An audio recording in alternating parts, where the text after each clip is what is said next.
this started. Golem Necro 4.0. We got back to 38k life and 9.3 armor. We still do have to temper some things. I got a new pair of pants. Resistance to all elements. I know seems kind of a bit weird, but I actually needed it with a Paragon board. I did some changes to the Paragon board to rotate a bit smoother through it, and I managed to grab the Frenzied Golem route. So that's something I do actually like. I'm not 100% convinced yet. Like Scent of Death also on the side here with more willpower than ever before. So we get 47 for 200% Golem damage, which brings us actually currently at 3,000 or 3,800 as soon as we enter somewhere. So we almost increased our Golem damage by 1,000. Okay, by 1,000.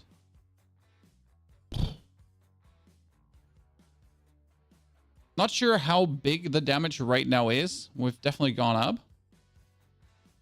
Need more Angel Breath for potions because I'm still out of Angel Breath. So my goal today will be doing a lot of pit, getting a lot of material, but at the same time dying to Shadow Pools on the ground because I kind of forget to drink my potion. Dying to Shadow Pool on the ground because that one actually does kill you. We cut into some damage reduction. We did also try out the Golem. Oh wow, that's great. Yep, love that. We did try out the Golem Bone Storm build, and it's really interesting because it allowed me to stay completely still in any damage. Right? I mean, the Golem Bone Storm build was Hardened Bones, this one on your amulet, and we were playing the Harlequin Crest. I had so much damage reduction that I was actually tanking tier 120 pits. The issue was that the damage was lacking. But it was nonetheless an interesting experiment to see if you could actually get the damage reduction. The investment was just not recommended.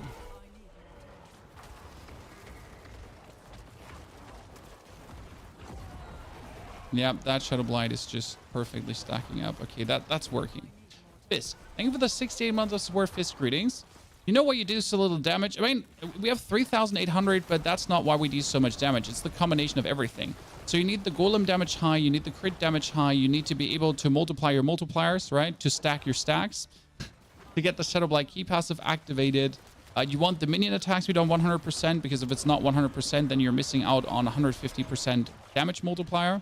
And we're not talking about having it 99%, because 99% is as bad as 80%, right? Like, if I say 100%, it needs to be 100% and above. I'm at 100% and 1. So I like to min-max. Is it worth to run the aspect when you have 100% combined aspect? If you manage to get 100% attack speed with a tempering and or the aspect, then it is not worth it to actually use the aspect. That being said, this is now the two-sided blade.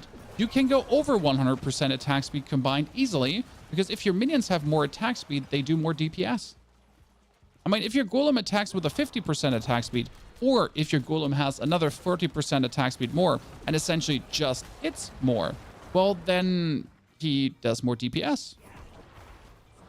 Now, you want to reach the 100%, obviously, for the maximum multiplier, but that doesn't mean that you have to stop there, right? Okay, my Golem just literally instant resets currently. That's nasty. The plan with the torturous aspect is with hulking aspect is working. You're at 99.1. Get to 100. Oh, that's my family.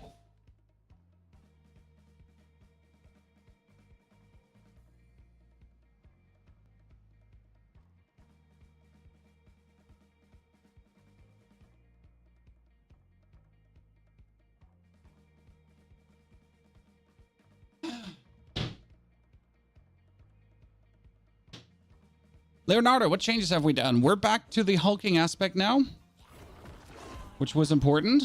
We changed the Paragon board to give the Golem more attack speed too. That's what we meant by going over 100%. There is a Golem node that gives you another 25% attack speed on the Golem. Now again, do you need that 25% attack speed? No. Hell no. But That 25% attack speed node also gives you another 70% bonus damage on the golem. So choose your poison. As I don't even know what hit me there, as I'm poisoned. Would you use the grandfather? No, not at all. No single uber unique is worth it. Sorry. I know it hurts. I know it's annoying. No one likes it. Can you use the grandfather? Sure. Sure. If you're doing, what's it called again? If you're doing tormented bosses, if you're trying to get like some cool, funny one-hits going, yes. I mean, the 1000% bonus crit is nice, right? Can do. It's just simply not the one-stop clock shop solution that it used to be. Because the thing is, like in season 3, should you use the grandfather? Yes. Yes, absolutely. No question. You should use the grandfather. Well, if you're using the grandfather now, you're losing out on the tempering. You're losing out on the potential of like plus 340% golem damage for the sake of getting a bit more crit. You're losing out on 5 affixes and you only get 4, right? Oh, come on now. I hate those things. What build is the best for tormented boss with a group? This one, simply because you have the blood mist. The problem with tormented bosses in a group is that they can obviously do partially way more damage than they should. And I don't know if you've ever fought tormented and Dario without blood mist. It is wholly possible. But what you end up doing in with Tormented and Dario is when you don't have blood mist, you're continuously trying to not get killed by the fire beam, and that's a bummer because like yeah, there's only that many times where you can avoid the fire beam, right? At some point you'll get hit and then you die. So blood mist is kind of like mandatory for certain tormented bosses. But yeah, the golem is usually the best thing you can do because you actually do have quite some damage escalations. I mean, like the billions of damage you can deal, they work fantastic, especially when someone else is tanking for you, and you can fully focus on getting the maximum damage out.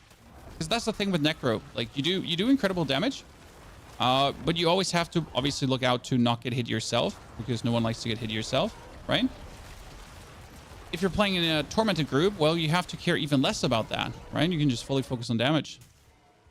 Where can you find sticky and stones? You can find them in the pit, but that's actually a lie because they won't drop in the pit. I mean, maybe 1 out of 50 pits will drop you a sticky and stone, and that would be 50 successful pits where you didn't die and where you get it done inside the timer, right? So that's the problem.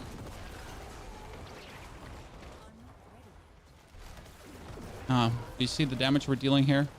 Fantastico. Everything is working out very well. Really? Really, sir? We were completely not even remotely close to your fireball. Yikes. You shake on this build. You could, but you would lose out on helmet temperings and on blood mist duration in this case. That would be bad. Cooldown reduction is obviously... Oops. I shouldn't have talked to you. I should have actually paid attention. The first pit for today, guys. Have some mercy with me. We should still be able to do it in the timer. So yeah, stick and stones are generally shit right now. There's a bug. Even at, but well, I mean, oh shit, I should have really not talked. They might have fixed this. There was a patch. Okay. There was a patch tonight that fixed a lot of the gold things, some of the gold things, because it now doesn't cost 10 million gold anymore. You know, like tempering costs 10 million gold at the end. That's not the fact anymore. They actually lowered that, which is great. I'm not sure if they fixed the sticky and stone drop rate. I did read the patch notes, but I didn't find that part. So there is a world where sticky and stones now actually drop. I mean, as it stood like as of yesterday, you actually had to rather make a new character and farm the... and try to go through the whole wolf quest line again. Oh, I made a mistake. Then trying to get sticky and stones from the pit. Because again, sticky and stones from the pit, ultra rare. Super stupid. Not nonsense making, actually.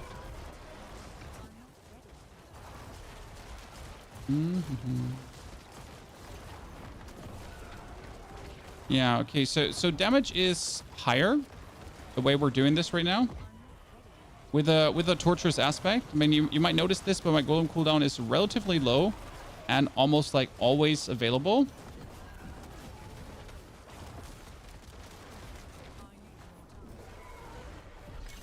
Ta-da. That's kind of nice. But see, no Stygian Stone. Stygian Stone would drop here. Patch hits on the 28th. Ah, yeah, today was only the patch notes. You're completely correct. I'm sorry about that. Patch notes were on the 20. Oh, that reminds me. We could just look up. We could just look up if Stygian Stones is in there. It hits on the 28th. You're right.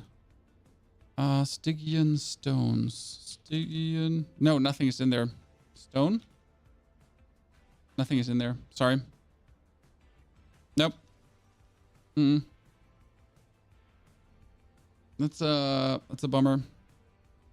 It's almost like they don't accept this as an issue. The main thing that gets changed is that they lower the money. So you're not paying through your nose anymore. You're still paying, right? But rank 12 reduced from 10 million to 2.5 million gold. That's a lot. We're going to find the actual build. That's the version 3.0 YouTube video. This is currently the version 4.0 as we're testing some changes to our temperings. We're, for example, not playing a minion attack speed tempering anymore, which sounds really weird, right? Not a minion attack speed tempering, because we have the attack speed over our inventory, which means that if I have the attack speed already, I could focus on getting a skeletal mage tempering to increase the DPS of the build. But not only the DPS of the build, I could increase my uptime for the Shadow Blight key passive even more by essentially focusing on more Shadow Mage attacks. Which I do find quite the intriguing proposition, and has like literally always now my key passive up. Together with the hulking aspect on the golem. The hulking aspect gave you cooldown reduction on hit, which is not that much worth it in boss fights. Again, in boss fights, the hulking aspect maybe triggers once every cooldown. Tops twice. Did actually some intensive testing on that. So it's not happening like that much to get your golem triggered, right?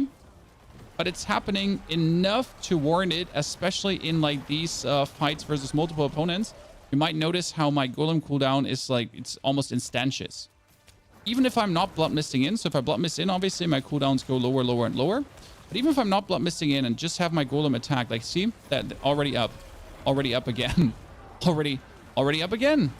So I can like rapid fire machine gun my golem at this point faster than ever before, and it was already pretty fast.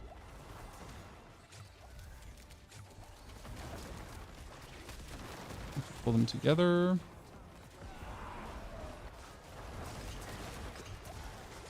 The only thing we did sacrifice is some healing, and I do notice this because we're currently not playing the Blood Getters aspect to heal ourselves with a Skeletal Priest, and that's a significant thing. I think we could offset this by getting life on hit on the weapon instead of intelligence, but sadly I don't have a weapon that has life on hit right now. I bricked all of them. It's a bit of a bummer. I bricked like four double tempering weapons this morning to get the new temper combination. So I literally ripped away my absolute end gear weapons to test something, which might be stupid, but I really wanted to know if it works. You know, I wanted to know if this is intelligent. Turns out it is, luckily. Else I would be looking very stupid. How do you spam the ultimate so fast? Well, that's all the cooldown reduction we're getting from all the sources of cooldown reduction.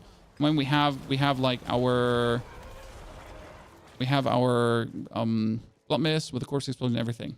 So we have here chance for skeleton mages to cast twice. That's amazing.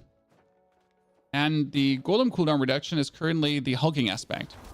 Hulking gives you cooldown reduction on golem hit. The thing is, on golem hit means the golem has to hit, right? The problem is that against one target, he's not hitting much. But against like all targets standing close together, Well, he hits like the golem has a cleave. Every golem has a basic cleave. So he actually hits like 4 units, 5 units at the same time. And for every unit that he hits, he has a 12% chance to reset the cooldown. And suddenly we end up with a golem that actually does reduce the cooldown significantly. And see if we're actually paying attention and not like dying randomly. Then we're just positively flying through the early stage right now. And we just need our double potion for the boss fights, because that's the thing. Currently I'm at 38k life, right? And if I'm drinking the double potion, double health potion in boss fights, I'm actually bringing myself up to a grand total of 55k roughly, which is exactly what I need to just survive round about everything, right? I can not die anymore, technically. And that's kind of cool. But I don't have the potions right now. I need to do some Helltide today to farm the potions. So my goal is farm Helltide, get potions, farm tier 100s, get a few stones for temperings. And I need some new gear. And then we're gonna, the end goal today is push a tier 120 pit without Holy Bolt. Laszlo, good day. Will we get this build tomorrow if you're happy with the outcome? Yes, you like, I'm already happy with the outcome. This is already better, factually better, statistically proven, tested in depth. And why did we test this, guys? Because we made a YouTube video today about minions. How do minions work? What is worth it? Should you go for the 15% damage skeletal priest? Should you go for the triple attack? Right? Mages. What is worth it? What sucks? What doesn't? That's what we investigated today. And the interesting part about the hulking aspect is, chat, it also makes corpses, which gives you even more corpses to like trigger your whole everything. Oh, come on now. I didn't pay attention. How many seasons it will take them add mobility to Necro without nerfing something else in the skill tree? Well, they buffed the mobility of the Necro in season 2 by 50%. I feel like the Necro needs another 50% mobility buff to actually be satisfied with the general Necro mobility. So let's be fair, our mobility is still severely lacking.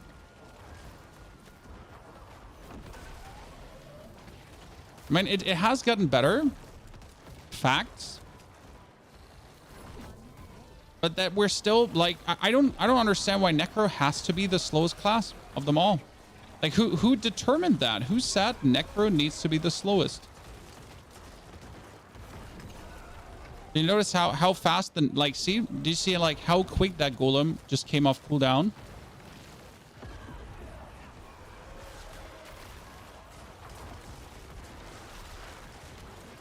And we're just positively shredding through that person right now.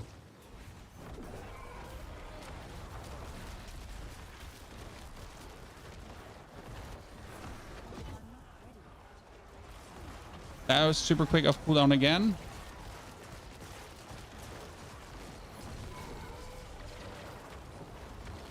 And due to actually having quite the attack speed, we're also having our five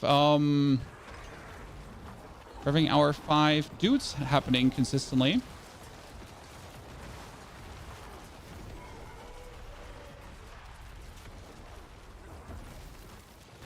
So our 5 stacks for the Flesh Eater node are also happening consistently. I mean, that was what, like below 2-minute fight without an elixir. It's really quick. So you can fit more golem actives in a burst window. That's the point. That's exactly the point. You're hitting 100% attack speed cap without tempering minion attack speed. Yes, Wolf. That's the plan. Fuck minion attack speed. So we're having 16% here, 16% there. We get 10%. We get 10% minion tempering. That's 42 plus 68 from the amulet. Done. If I now had gloves with an attack speed tempering too, I could move the Frenzied Dead over to a ring and put the Army of the Dead on the neck again. Boom, double trouble, even better. But sadly, I don't have that.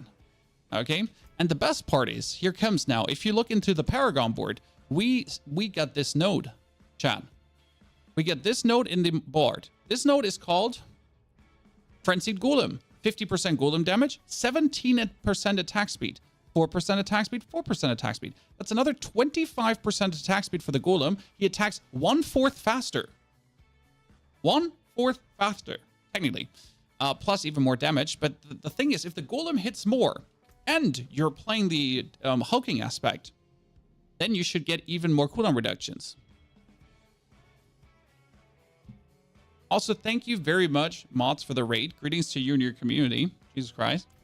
Hope you had a successful stream today and you enjoyed your journey throughout the treacherous pitched dives, which has me like, do we want to temper this weapon? I mean, this is technically my pinnacle weapon currently because it has golem damage. Yeah, I need to temper this 2 more times.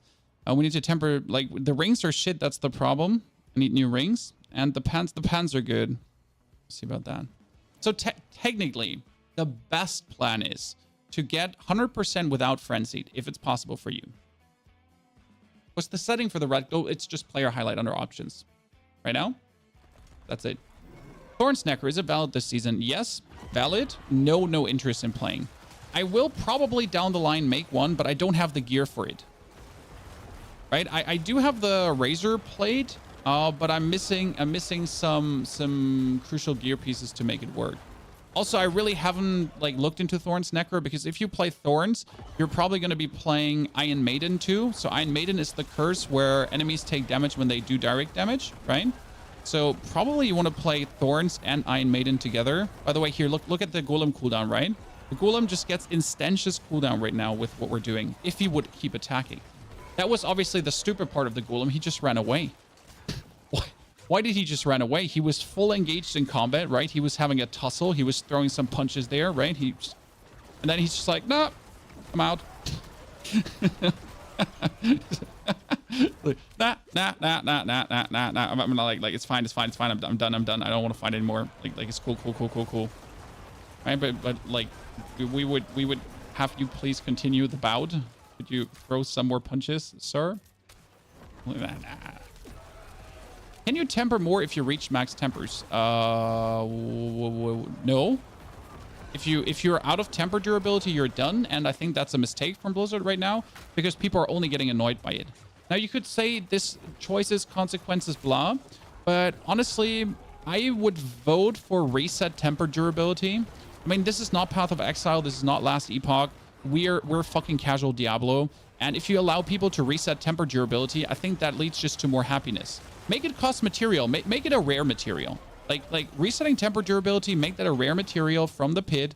Make it a rare material that you have to farm. I don't care, but give people at least the opportunity to get there. So you get 100%. No, I get 100% with Frenzied and the normal minion nodes, and the Golem is over the 100%.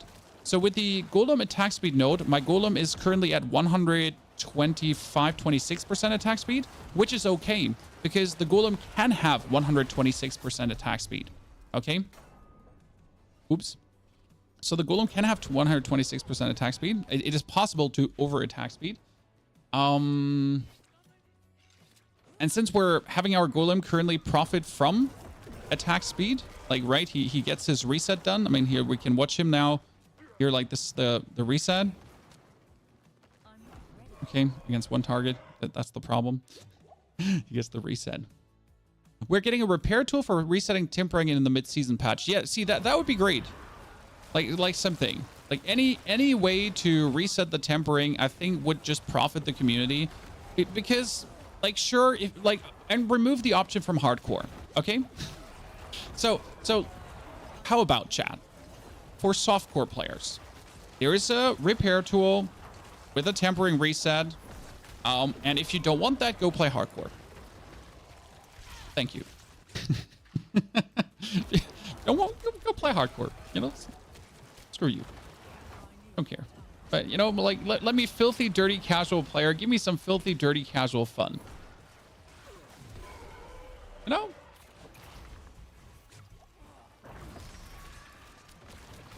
I mean, right now, this would just, in total, lead to more happiness in the player base. Oh, God. I was really in the middle of this. Because right now, I only see people be annoyed about tempering, right? I've not seen anyone saying, like, I'm so happy about the chance that my temper could break. right? No one. No one like, oh yeah, the bonus challenge of having my tempers possibly break has me like, wow, I'm really enjoying the bonus challenge. This is so cool. I see more people like, okay, fuck this. I hate it. I just bricked my like triple affix item and I'm really angry. And that's like the only reaction I've seen.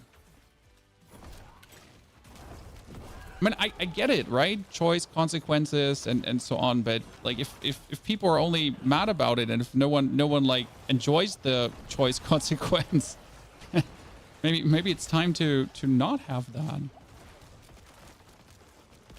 Maybe I'm soft too.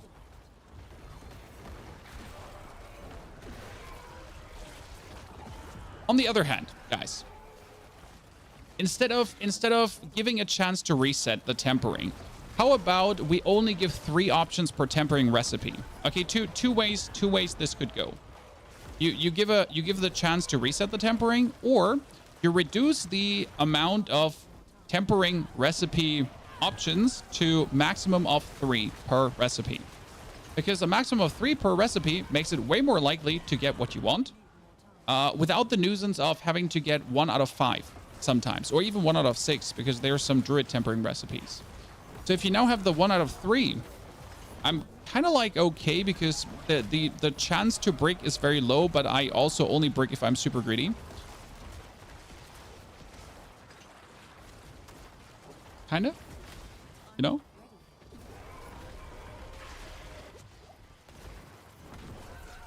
But I guess that's for Blizzard and their data to decide. I mean, that's what they have data for, I guess.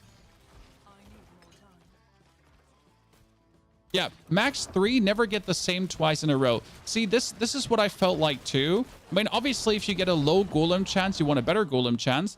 But if you could never get the same twice in a row, then you would at least know that next up is going to be a good one. And not that you're going to hit like the same one over again. And over again, and over again, and over again. Oops, I broke my gear. You know what? I'll still stay.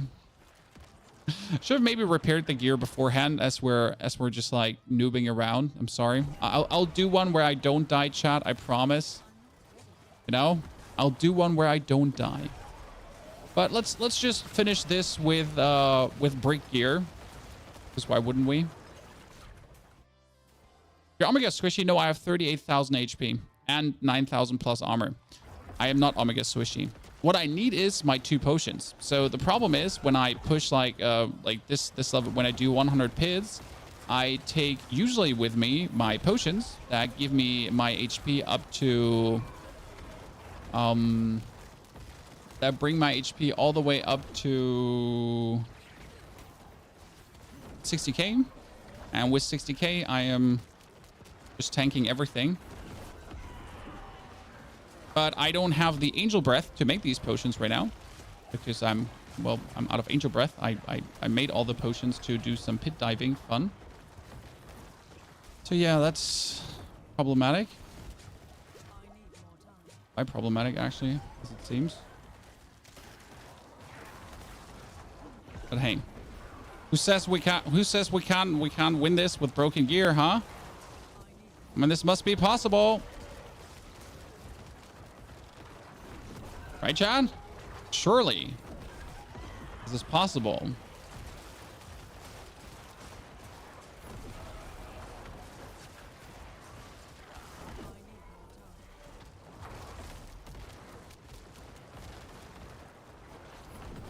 It's like playing Elden Ring. It just like not allowed to get hit a single time. Does the weapon speed matter? No, your weapon speed does not matter at all. The only thing that matters about your weapon speed, the slower your weapon, the more max damage it deals. That's also why you're playing a scythe, because scythes deal the most, or scythes are the slowest and deal the biggest amount of damage, like per hit. And that's like the thing, your minions, they have their own attack speed scaling, right? So they don't actually care about your attack speed. Ergo, they just want a very slow weapon so they can damage out.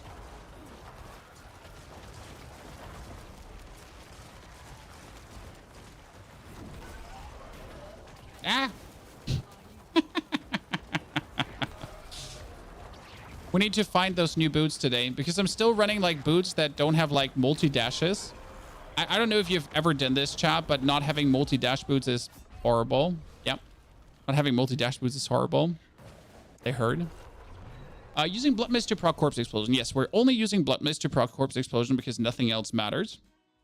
The Blood Mist to proc Corpse Explosion allows you to essentially use all the other skills, plus the Corpse Explosion. Technically, we don't even need this. It's like a very important thing. Technically, we have our Blighted proc chance at a level where we're totally okay with not having this. So the elixir we're currently drinking is this one, but it cost me 20 Angel Breath to make, and I have 27 Angel Breath. So this is already 45,000 life. If I now would drink the second elixir for even more bonus life, we would end up with 57. I think it was 57,000. And if we now get our tempering done, that we don't have yet, we're back to the 61,000. That was the highest I've gotten so far.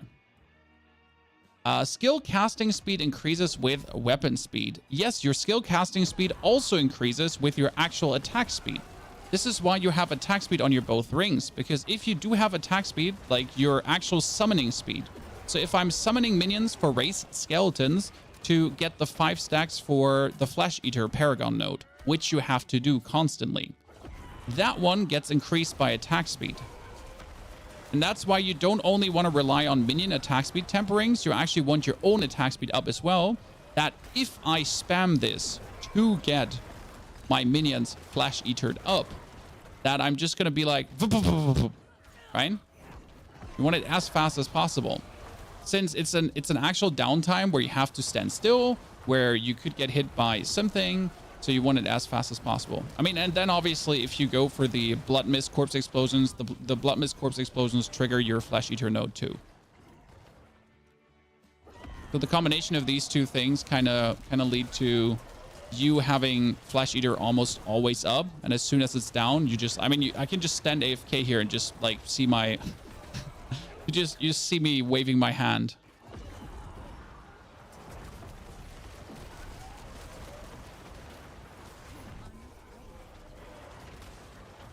And faster, and faster. Oh god, Machine Gun Golem is great. Is Blight not good in endgame? Blight is fantastic, but if you want to play Blight, you need to drop another skill, either Blood Mist, or you need to drop the Golem and play only skeletons, or you need to drop the Curse, which would be stupid, or you need to drop the Army of the Dead, which in my opinion is not an option. Personal choice though. So you have to drop something for the Blight. It does give you a 20% multiplier to your minions to deal more damage. At the same time, if you play Blight, you actually have to take essence per second on gear. Because if you don't have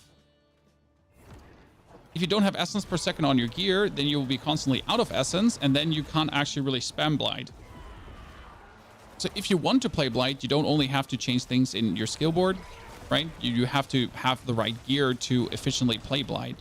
Or you're going to be inefficiently playing Blight, and that just feels bad.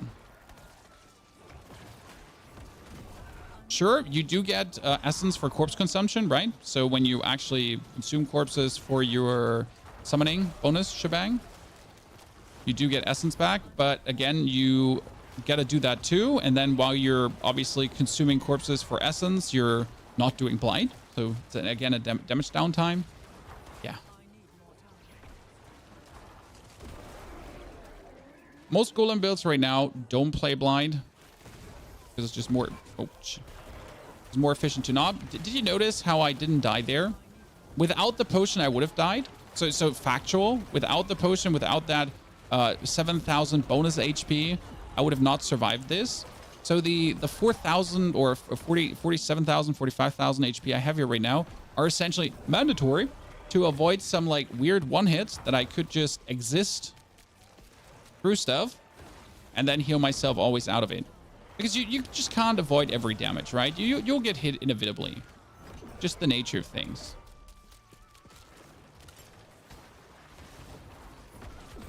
Just gave up Curse for Blight. So you really don't want to give the Curse up for Blight. And the main reason for this is, and I'll read all your questions, by the way, in between of the dungeons. So sorry for missing something. The Curse is a 20% free damage reduction first. Like 20% free unconditional damage reduction. which is amazing. Like that's crazy. Plus the damage reduction is a slow, and you do get a 10% damage multiplier from the Paragon board, plus a 12% multiplier from your skills. So like it's too much good to not play it. And yes, it's annoying that we don't have a way to automatize this. So it would be great if there was any way to have your minions use the curse. There is. The Blood Moon Pan's not worth it.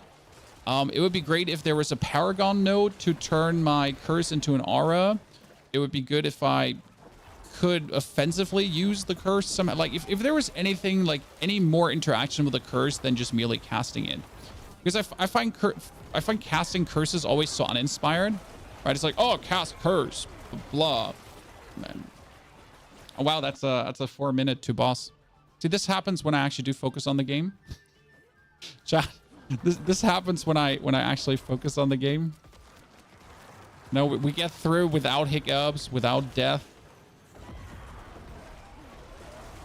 So right now, again, Blood Mist to make the corpses. And look how it's chunking. As well, you want to stand close to your minions, because if I stand close to everyone, they're getting 105% more damage multiplicative. So it's like not a little damage multiplier, it's a huge damage multiplier they're getting. And this is where your Blood Mist comes in nice, because I could stand close to my lads without having to fear any damage from the boss, right? And you notice maybe, but my Flash Eater is like always up. My Flash Eater isn't sometimes up, it's always up. See, I would have died there from the Malice. Uh-oh, that's bad. I'm too slow. So the Flash Eater, the Flash Eater is always up, and I would have died to the dude if I didn't have boom bonus life. Oh, that's nice. That was a 5-minute clear. Woo! Love it. The cooldown reductions are crazy, right? Good. Now let me see what I missed. Good early morning, Shadow Raven. Jesus, Shadow Raven. Greetings. Yeah, and don't forget the lucky hit on cooldown reduction as well. Did you switch back for survivability? No, I just have a good scythe. I changed my tempering, chat. Look at my tempering. The tempering says golem damage and then skeletal mage casts twice. What? But we're golem build. Why would we do that?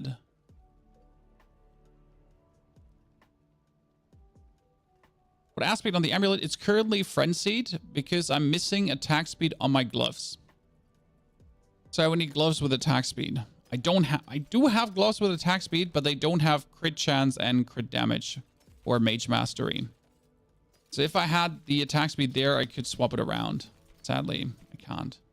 That's 3 ranks in Blood Mist that could be queued for some builds. Pio, thank you for the 31 centuries of support. Pio, good to see you there. Any Uber options? No. There is a build where you can play Harlequin Crest. And don't worry, we do have the Harlequin Crest, guys. But it's not worth it. The main thing is the 4 ranks don't do anything for you. They don't hire your damage. The cooldown reduction my helmet does as well, correct? I have cooldown reduction here too. We're losing Skeletal Warrior Mastery. That doesn't really matter. Did I say resource generation doesn't matter? Because we have no resource. And the all stats is also not needed because we actually have all the stats we need. There was another tempering we could go for mages. Yes. So the tempering options you have on your... oh, shit, I can't check that out here. So the tempering options is attack speed, Skeletal Mage attacks to cast twice, and Priest effect duration. The thing is, attack speed is only needed to go to the 100%, but I'm at 100%. So why wouldn't I have my mages cast twice for more DPS? Starless Skies. Technically, you can use Starless Skies instead of reanimation. Now, I don't know if it works. Because the Ring of Starless Skies says... oh, I need a Ring of Starless Skies quickly because I don't have one. The exact wording was... what was the exact wording on the Ring of Starless Skies? Each consecutive core skill cast reduces the resource cost of your next core skill by 8 to 12% up to a maximum of 40. No, wait, that was changed, right? It was changed to the... Wasn't it changed? No, that was the old Scarless. What was the new Scarless? Yeah, here. No, no, wait. This got changed. The reset, right? Yeah, now it's damage. Like, where's the new one? I don't. I need the exact wording to actually double check because I haven't had a Starless Skies in forever. They're all like the old ones. Does D4 builds have the new one? Jesus, everything outdated.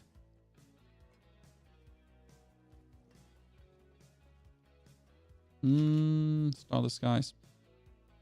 Ah, yeah. Spending resources reduces your costs and increases your damage by 10%. And technically, this should increase the minion damage. I don't know.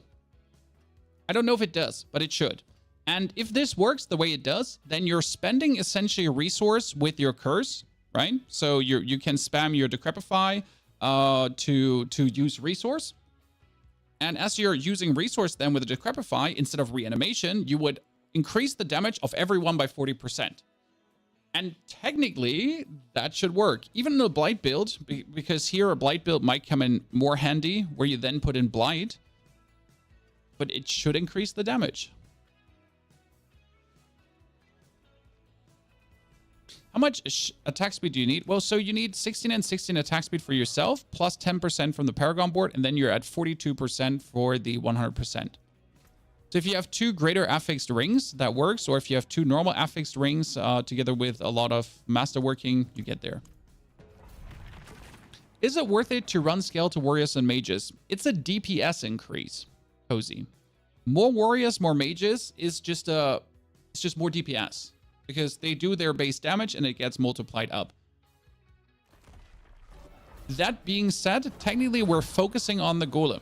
If you play Skeletal Warrior and Mage's bonus, you should probably temper for summoning skill damage, because I am under the impression that if we would temper the summoning skill damage, that the net total DPS of the build should be higher.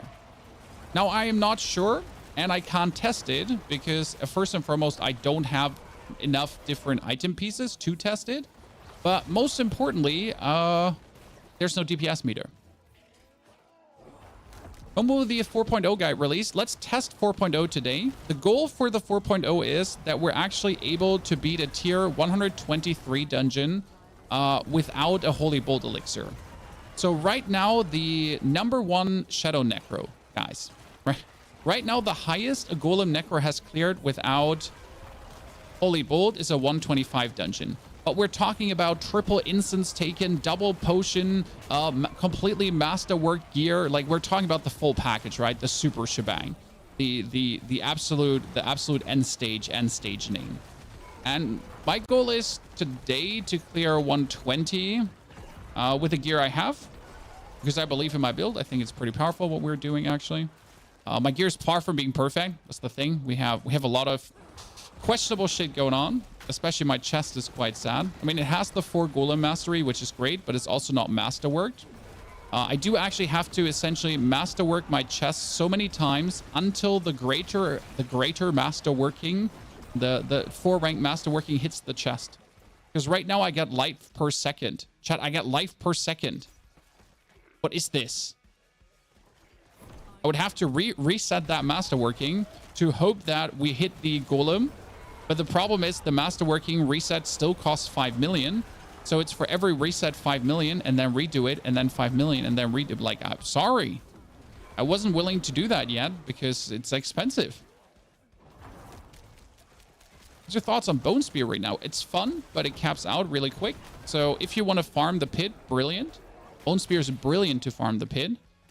You're just not like going deep. Again, chat.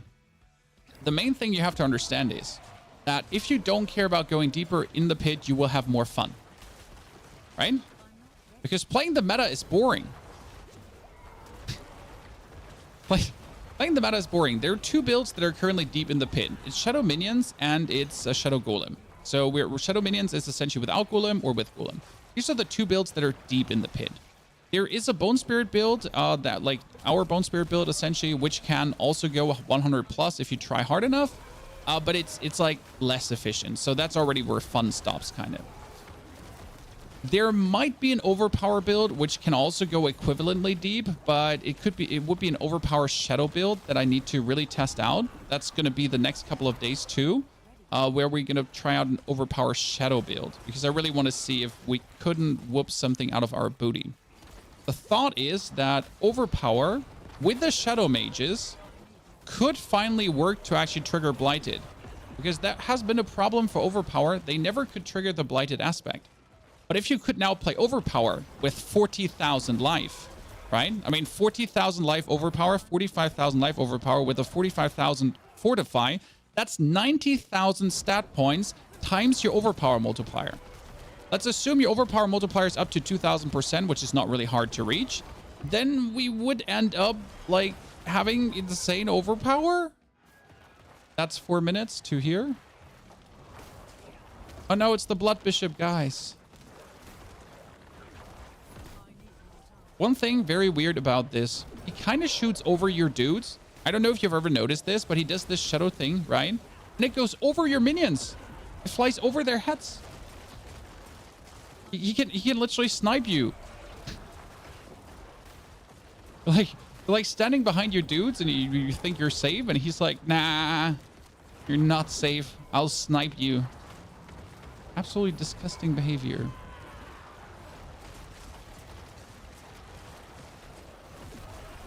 Yeah, here, he just sniped me over my minions. They literally block like every attack, but not his shadow shot that he does. Someone explain, because it's weird. Oh, that's bad. Because what happens here is that he might... Ah!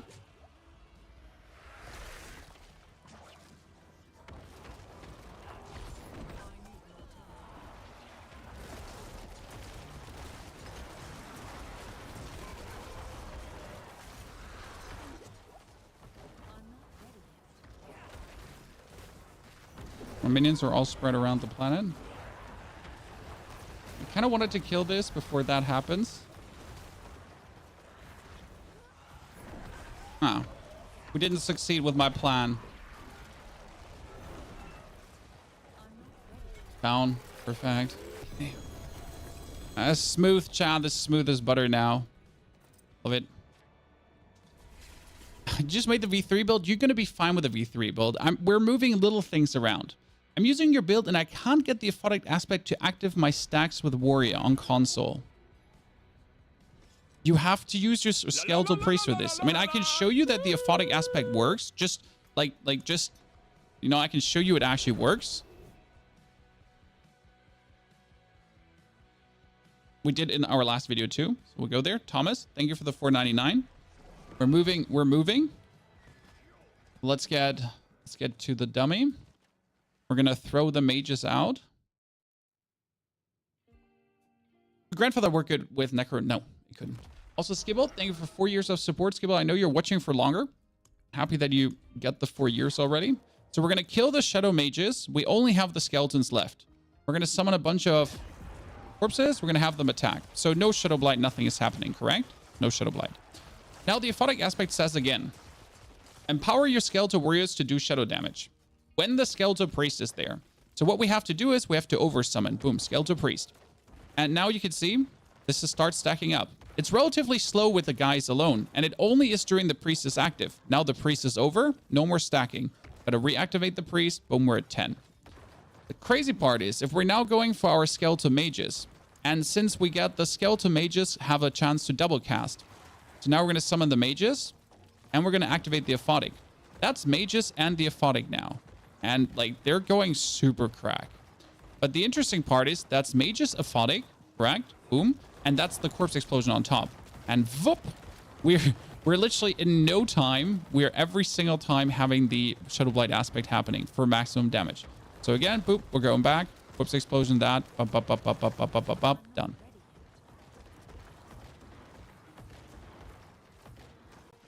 What uber unique for Bone Spirit? A Harlequin Crest is the best for Bone Spirit. So that's how it will work.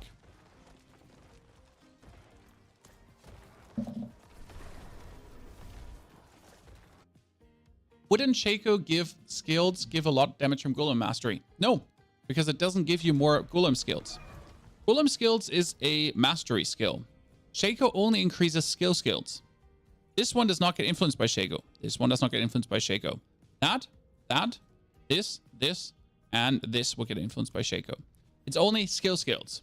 I know the description of Shaco can be confusing because you're like, but why not? And the answer is because. Okay. What's the new aspect? We're currently playing the hulking aspect again.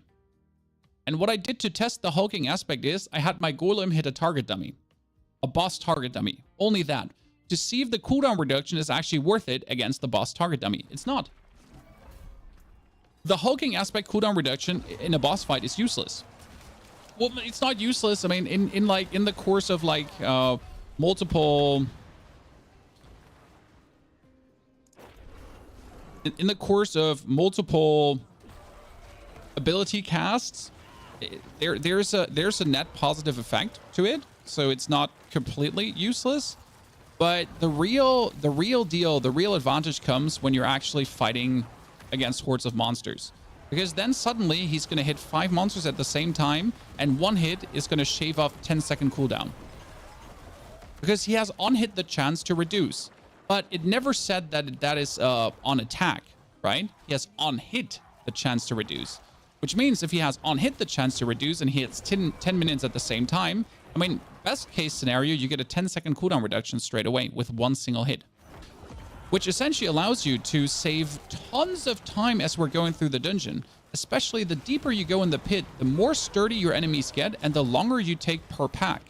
But if I'm taking longer per pack and if more enemies are alive per pack every single time, wouldn't that automatically make it perfect to have that aspect? Because now I have my golem who's essentially like here, who's essentially continuously jamming those boys, and I could chain gun cast him, machine gun cast. Do you use the quest elixir? Well, I would use the quest elixir if I had the angel breath to cast it. I don't have the angel breath to cast it. So what we have to do today is we actually do have to farm some hell tides because I want to get some new gear. That's on my bucket list, farm hell tides, as we're also farming the pit. Again, plan is pit 120. That's today's stream plan to get there, and maybe find new rings because my rings have very shitty affixes. I mean, my rings currently give me intelligence plus, and I mean, intelligence plus ain't bad, but I need critical strike damage because what does your golem do? He does one ginormous critical strike. Correct? And he does like currently 8 million standard crit hits. Like with a normal attack, he does like up to 8 million damage. I think sometimes 10 million. I mean, like he does 7 million unboosted normal hits. So I think we can have him like do 20, 30, 40 million standard, which is definitely what you want. So the best way to farm greater affix gear, kill the lady in the Helltide. The lady in the Helltide usually drops for me like one greater affix per... one gear piece with at least one greater affix per kill, at least. The Tree of Whispers gives you that too. But yeah, generally Helltide is the way to go. I mean, Nightmare Dungeons are useless unless you need some glyph XP. But you just want to jam out Helltides this season. I mean, especially with a Golem build as you're virtually AFK farmable. If you do have a Scythe, you can actually AFK farm. Because Scythe has life on kill. That means whenever your minions kill something, you actually get healed. So you can just stand AFK there. Kill everything. And automatically heal away.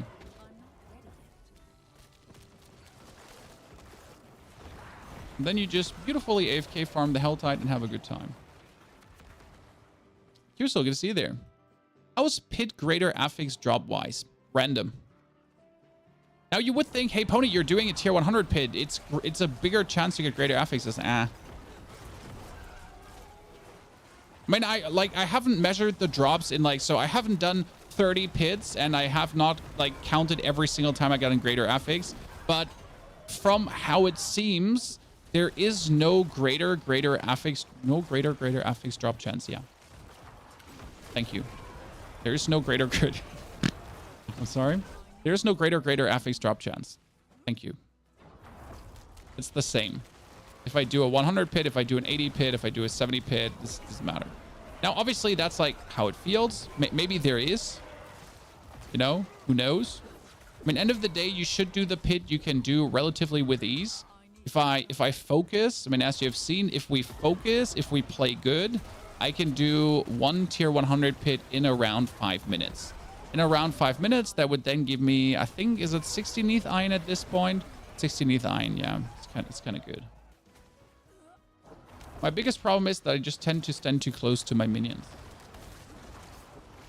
But I do want their effect to go off, right? You need to stand close to them so their hands glow, chat. Because if their hands are glowing, that means they're cool. And they also get 105% bonus damage, so they're double cool, to be honest.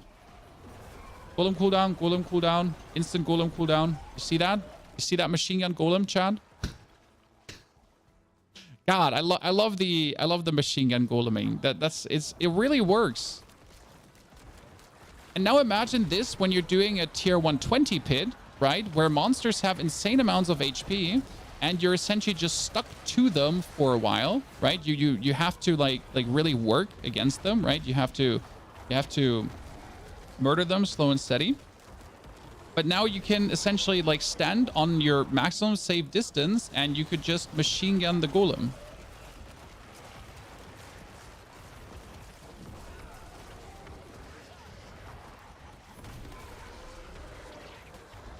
I mean, that dude is just getting molested at this point.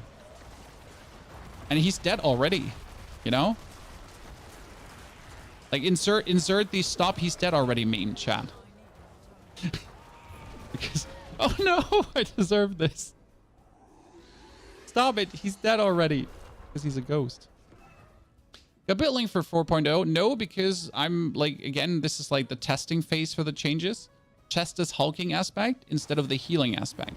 This is something you're losing, okay? You're losing the potential to heal per second of your minions. Sometimes it feels shitty. I'll say that. Sometimes it really does feel shitty, and I dislike this. But most of the time, it only feels shitty when I want to play relaxed. Because honestly, when I'm full focus playing, then I'm just blasting, right? I'm fully paying attention. I'm dodging what needs to be dodged. I'm not getting hit by anything that I shouldn't be getting hit by, technically. Unless one of these boss echoes just spawns randomly below the boss. Because yes, that can happen, Chad. The boss echoes can spawn below the boss. And then you're just like, okay, but that's unfair. I couldn't even see it. They're like, we don't care, right? Like there, you know, when they just spawn like this close and you just randomly die without having a chance to react. Oh, he's so dead. Good.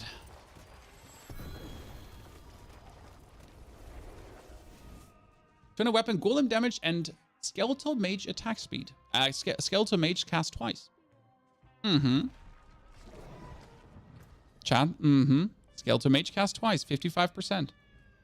Good. What we need is new boots. Technically, because I need more movement speed. What I need is a different chest. Because I have Golem Mastery and the rest is shit. What I need is new pants. Because I have resistance to all elements. What I need is new rings. I mean, I really need new rings because they have in max life attack speed. Not bad. But realistically, I want this cooldown reduction of 12.8% to be Golem cooldown reduction. Because we're down to 10 seconds. If I could shave off another 3 seconds... my machine gun golem is going to be machine gun golem, super golem. Like, he's literally going to machine gun away without, like, ever blinking. That'd be great. And yes, if these pans would actually have armor instead of int, that would be great. I mean, I have 1,328 int, and I don't need this. So the int could go away on a lot of items. That int could be crit strike damage. I'm not sure what to roll, though. Should I try to roll a chest, or should I try to roll rings and potentially get the attack speed rings? Because I need greater affix attack speed rings. I don't need normal affix attack speed rings. I need greater affix attack speed rings. Now, you could say, Pony, why are you not just re-rolling the aspect here? Why are you not re-rolling this, Pony? Look at this. Chad. I got 7 angel breath. How am I supposed to re-roll anything? I can barely breathe. Also, what did you link me there? Someone linked me an item earlier. What did you link me there? I didn't have time to look. Missed it. Now I'm sad. Can I not just, like, here? Ah, there we go. Okay, maximum life. Oh my goodness, 7 to mage mastery. You would holy yoinky doinky. I'm happy with my gloves though. They're perfectly masterworked if I'm honest with that. Here, Keeney, you little shit. My gloves are currently at critical strike damage and chance. Boom, boom. Pretty nice. Is attack speed better than crit chance? You won 50% crit chance. Okay, so I'm currently at 36.2, and then I'm getting the 12% crit chance, and minions are getting 18. So this year, Inspiring Leader, right? 12 and 18. You 50% minimum. Good. Now, after doing all these tier 100s, let's see. Do we want to keep the boots? Let's talk, Chan. They have max life and warrior mastery. Again, the warrior mastery is technically useless, but practically it gives me more damage. What could I get otherwise, right? What could I reroll the int for? I could get resistance, armor. I could get movement speed. I don't need essence per second, right? I don't need that. I don't need dodge chance. I could get resistance to make my Paragon board different, or I could get armor. If I get armor, I could make my Paragon board different too. But preferable, I would get movement speed to just move faster. So my boots are actually okay, I guess. And I already greater affix scale to warrior mastery. Let's actually try to get this one up. Osseous Gale Band, attack speed, resistance, max life.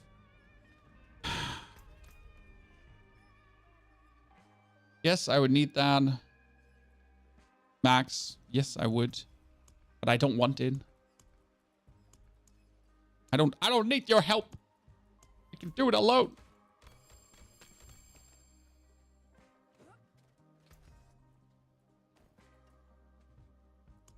So, 1, 2, 3, 4.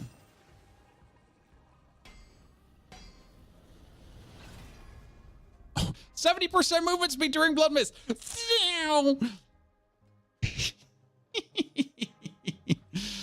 I mean, technically this is horrible, but practically I kind of like that it's there, you know? I mean, we should be like getting the max life. That would be way better, so I don't have to worry about this. But hey, like, you know, we're zooming, boys. We're zooming on it. If I masterwork the chest further, yeah, I should reset that beforehand. This one could just get 1 level. Oh, I don't have Ingolith. This one is actually really good at this point. It's just max life, scale to warrior mastery, and cooldown reduction. Technically, you want to hit the cooldown reduction.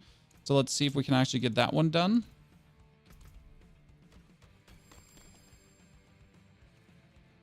Because you want to hit the cooldown reduction here. I have 10k armor. 9.2 is enough. I don't know if I like this. Right? You could get the double cooldown reduction. Like, do I like this? Do I rather want Blood Mist duration? Technically, this is a shitty masterwork, right? Because what else could I get? I could get Blood Mist duration, I could get cooldown reduction, or I could more warrior mastery. The life is technically the worst thing I could get.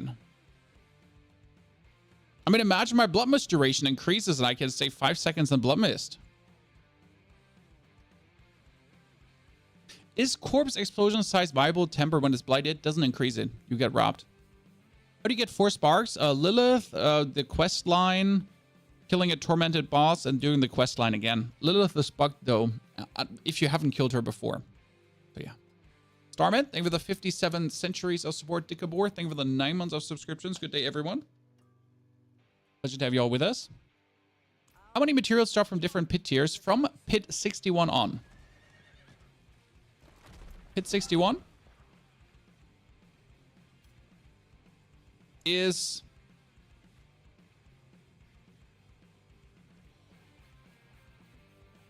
29, and afterwards every pit tier is plus 1 more.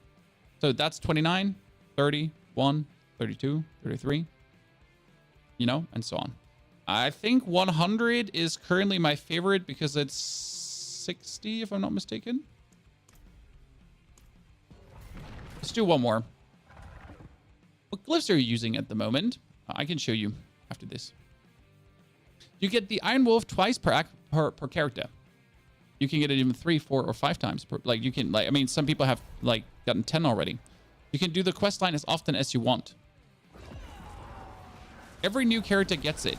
Call it a bug, but I think it's a future because like this, you're encouraged to make more characters. Right? Like, I don't know if this is intentional by Blizzard, right? I mean, most things aren't intentional, let's be fair. But if it was intentional, it would be genius because it kind of encourages you to make more characters.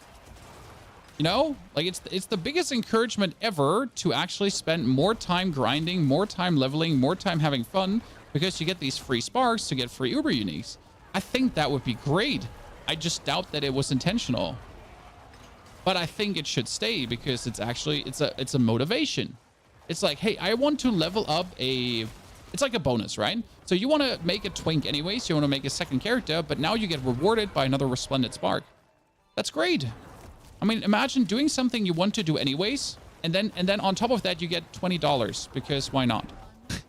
Like you do it for free, but you still get paid $20. You're like, cool, great, free money. Yay. You have 3,000% golem damage. Rookie numbers. Rookie numbers.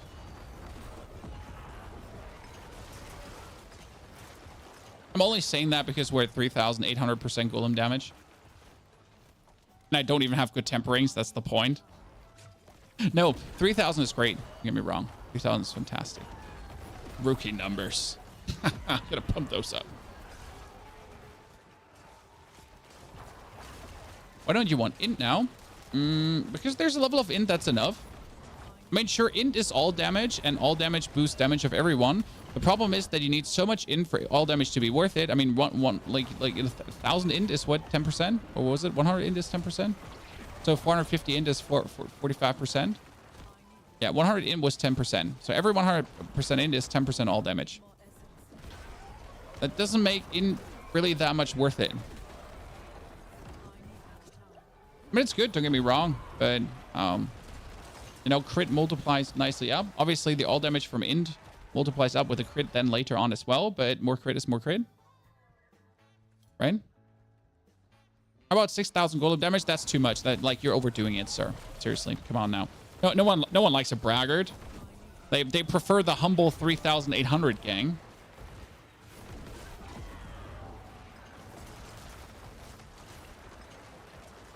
Sorry, mate.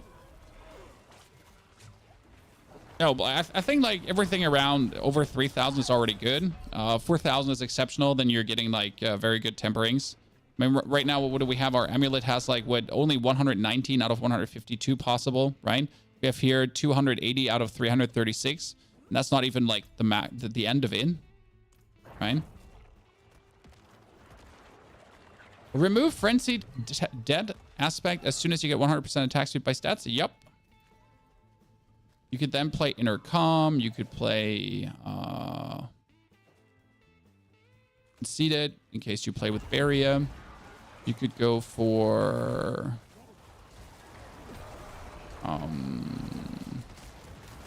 technically grasping veins, but not worth it. You could add... There's one other aspect I had in mind. Technically add the elemental lube for 30% rotating, because it was like boost your mages and that would boost you, and that would boost your mages, and then golem, and then the golem, and the mages, and so on. You could technically even play an attack speed on crit aspect, which is kind of like funny. If you do play blind. It's not really good, but it's kind of like funny. But yeah, you could remove the frenzy then for whatever you feel like is better. You could play the Bone Storm version with Ultimate Shadows instead, which also would then, like, you know, make it easier for you because you don't have to waste it on the frenzied aspect. Technically, you could play Aspect of the Damned, but it doesn't work on minions, which is sad. Aspect of the Damned gives you 50% more shadow damage against cursed enemies.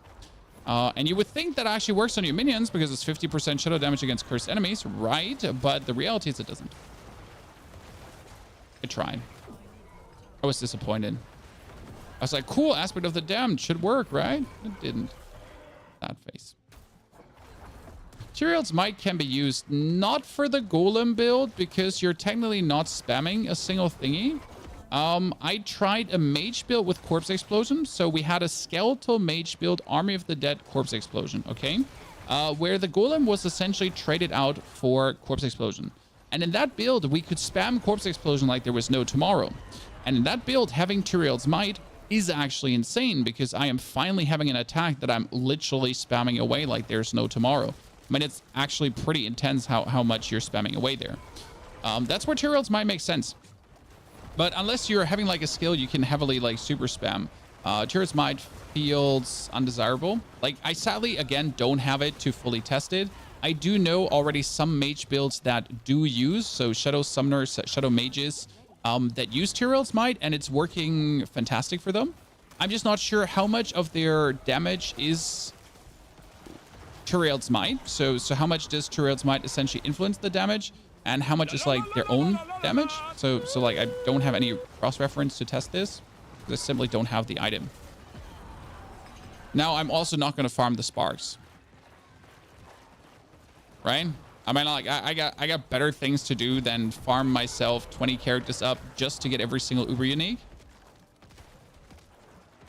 That is not happening. I don't wish to. Could you please stop going away? I hate you.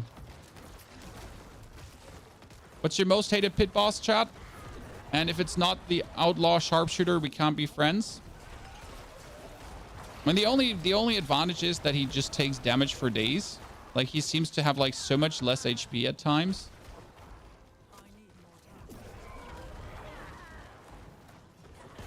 Oh, great. You just do that into my back. Totally not risky. Are you gonna pull me in? Nope. Oh, yikes. I was too late. I mean, see, like, we just absolutely ate him.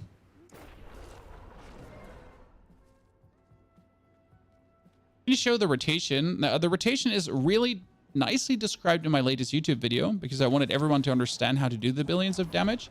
The plan is always do your Golem, Blood Mist in to get the stacks up, Corpse Tendrils whenever available. Use the 5 corpses to get the multiplier here. And then every time you get the 10er stack, so every time the 10 stack of Shadow Blight is up, you want to press the Army of the Dead button. And technically, since it's always up, you always want to press the Army of the Dead button. I mean, right now, boom, 10 up, 5 summons. Like, so now Army of the Dead is up.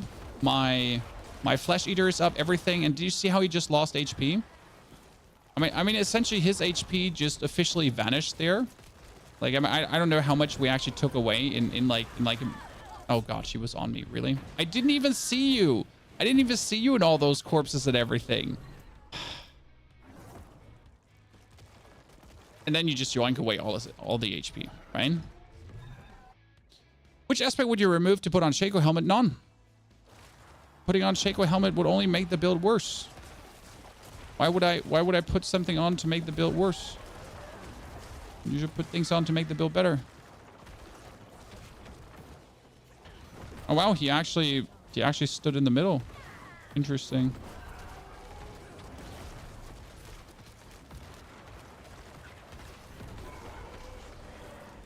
One thing I wish we could do, change the color of the echoes.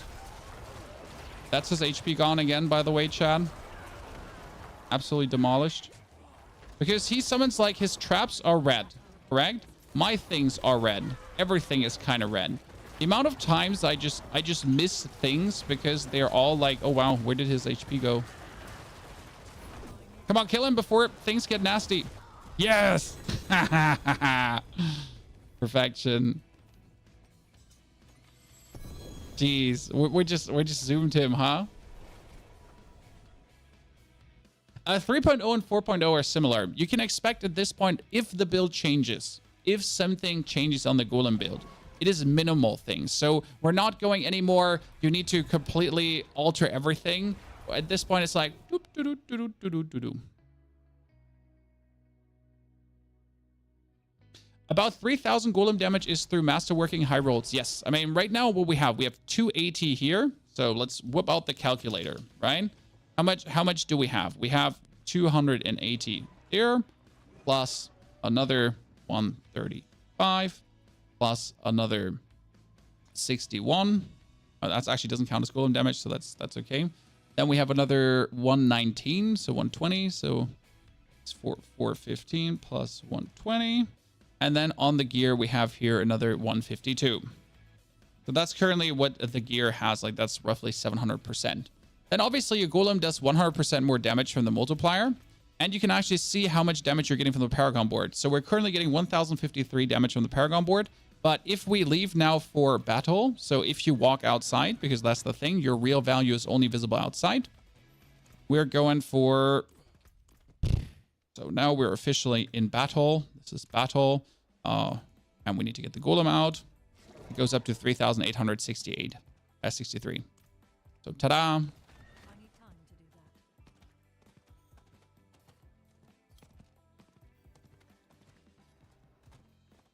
Yesterday I experimented Blood Surge minion Golem build. It's amazing, honestly. 2 uniques though. The thing about Blood Surge is, so Blood Surge does again damage with overpower. The thought would be that you add this to the Blood Surge build. So you would try to do Blood Surge super crits, and you would somehow add the Shadow Blight in, since technically we could remove the Frenzied aspect for Blood Surge, overpower, attack speed aspect on the gloves. We don't need a Photic anymore. We have the Shadow Blight, we have the mages. The mages would attack so fast together with your corpse explosions that it should be possible to trigger Shadow Blight consistently with overpower too. And that would actually be crazy. Now let's quickly slay the Blood Maiden. I always do these. I like that the build has no uniques. Yes, and uniques make it objectively worse. That being said, if you want to play the maximum damage reduction, Harlequin Crest is great. Because you can take the Harlequin Crest, the Shaco, and you can then move the Hardened Bones aspect to your chest or to your amulet. And that gives you a level of damage reduction together with a Bone Storm that you're actually able to tank what's happening in the world. I was genuinely surprised. I gave it a try. Sadly, the damage is lacking. So I did a Golem Shadow build. That's only me and the Golem. I sacrificed the mages and the warriors essentially to focus only on me and the Golem. And I did a lot of damage. It was kind of cool. The problem is when you do this, like when you do this, you can essentially remove the aphotic aspect. You can remove the frenzied aspect because you can get the Golem to 100% attack speed otherwise. So just with masterworking and so on. And you do a lot of damage, like your ultimate shadows is doing a lot of damage with the Golem then. But do not underestimate how much damage your mages are actually dealing. I mean, your mages at this point, even without any tempering that go for mages, they're still doing millions of damage per hit. Like I tried out shadow mages. Okay, when you drop the Golem and only play the mages, for example, and I could have my mages do 10 million standard crits. So they would just shoot away and they would do 10 million damage. And you have 5 of them. And you have a chance for them to hit twice. And you have a chance for them to every third attack, right? And they do hit for 10 million standard. So the DPS mages do is not... It doesn't look sexy. Because like Golem crits look sexy, right? So mages don't look sexy. But boy, they actually slay. Yas Queen, you know?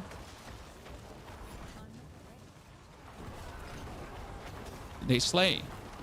Harsh. See, greater affix item. So you were asking, how do you get greater affix items? We killed the queen. Greater affix item. Can someone answer me that question? Do the boss letter bosses drop angel breath as well? Oh, wow. Int and crit chance. Damn. Damn. That's for a Shadow Blight key passive build. Because the Shadow Blight key passive, this one here, right, can actually critical strike. The stupid thing is, so this can critical strike, correct? But in order to get it to do more damage, you need to stack damage over time. And damage over time can't crit. So here I am stacking damage over time to essentially get the thing that can crit to crit harder. But then I can't make it, like, the other damage I'm boosting can't crit. And you're like, huh? Blizzard? What? Why? What have I done to you? Oh, I should probably put on a mind cage for a second. Is this to do with your newest build guide on your channel, Papa Jug? The Golem update is currently the things we cooked up. So yes, this has to do with our things to do with minions. Like we just uploaded a video like how to make minions stronger. And what I learned from that video myself is actually in the 4.0 version currently. So why are we doing this? Angel Breath, Chan. Angel Breath. Are they going to summon it again? You know what? I'm just going to AFK here. What can you say about having Barium? You can play Temerity, but if you play Temerity, you have to give up Aphotic. Okay? So if you play Temerity, you give up Aphotic. You're not having the shadow damage from the Warriors anymore. It is okay. It's not going to ruin you. It's fine. The barrier from Temerity is good, and it will help you with certain one-hits. That being said, what I have really experienced at this point in higher pits, so we're talking like 120 pits right now without Holy Bolt and so on. The best defense is still just having too much life. Again, if I drink both potions and if I end up with 60k life, I can tank hits from the boss. I survive every single one-shot mechanic, at least if it doesn't full-on hit me.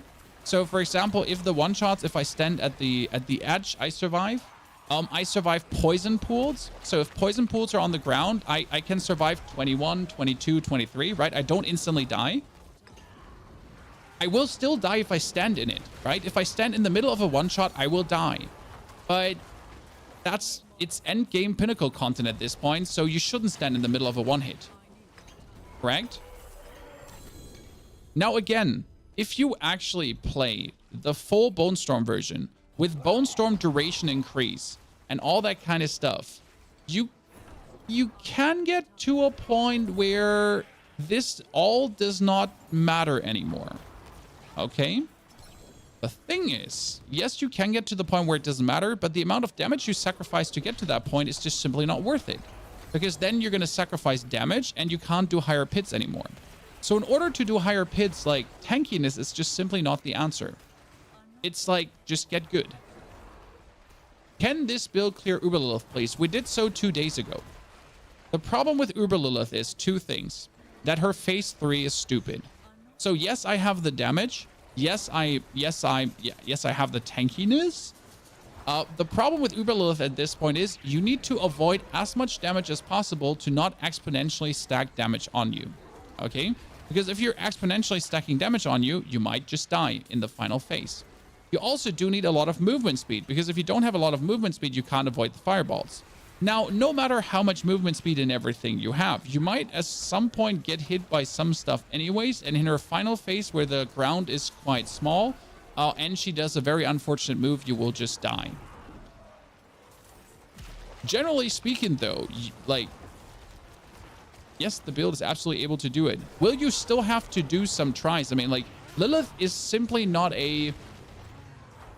Lilith is not a joke anymore. They put her to a point where she is... Where you have to put in the effort, right? You have to roughly understand what she's doing, and you have to put in the work to then, like, learn her fight. Which I think is nice. Because, let's be fair, as you could skip her mechanics, she was just an absolute jokey pushover.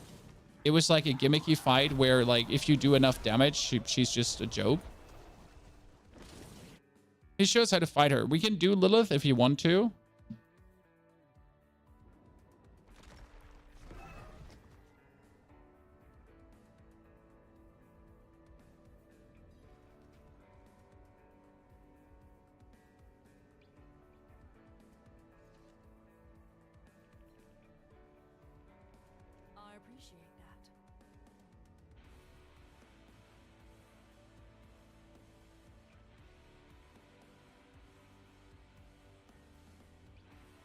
So on my latest YouTube video, by the way, chat, someone said a photic aspect is not working, where the whole, like, where it's essentially shown in the video that it does work, like 100%.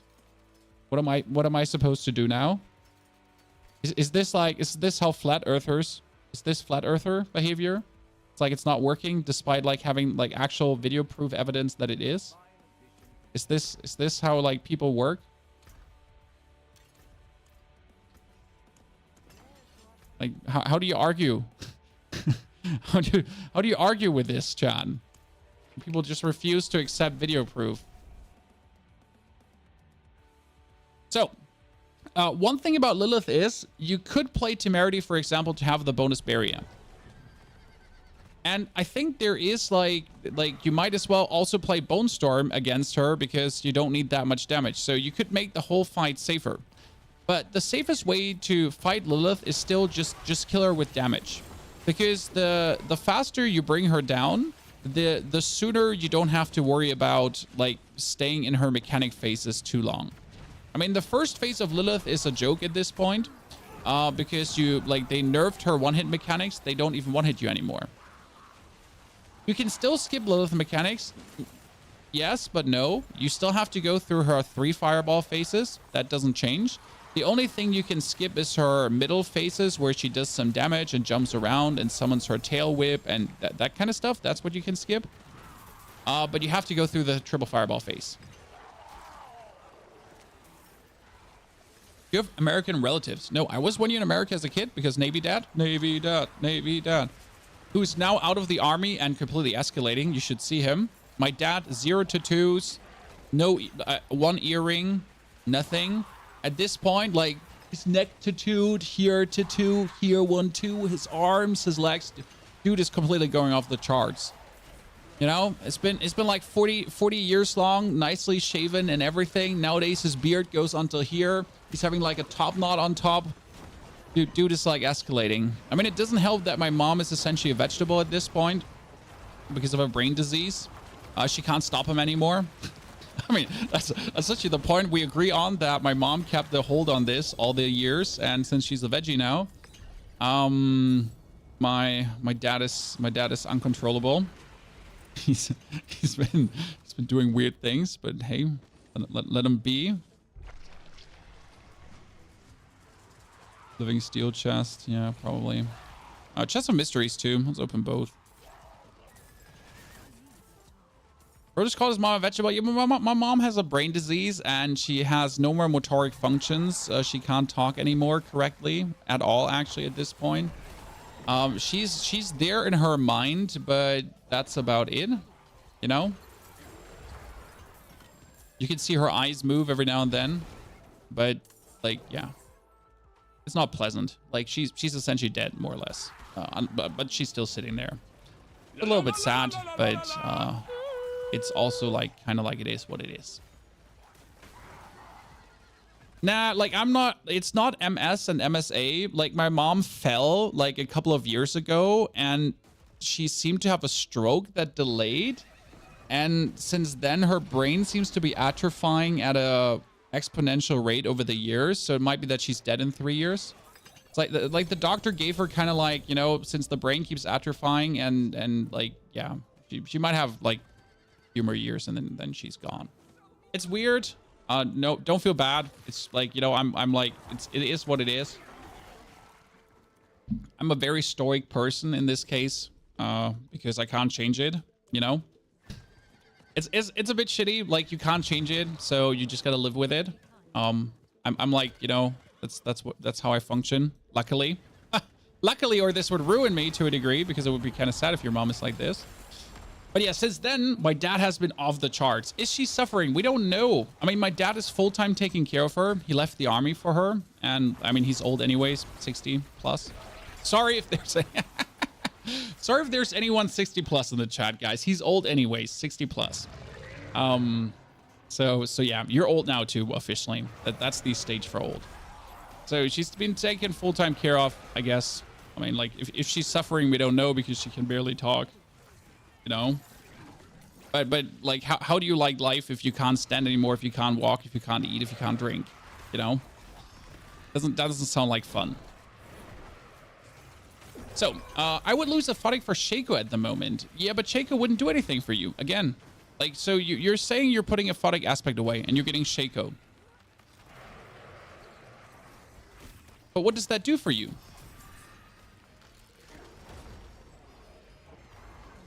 You know? What does that do for you?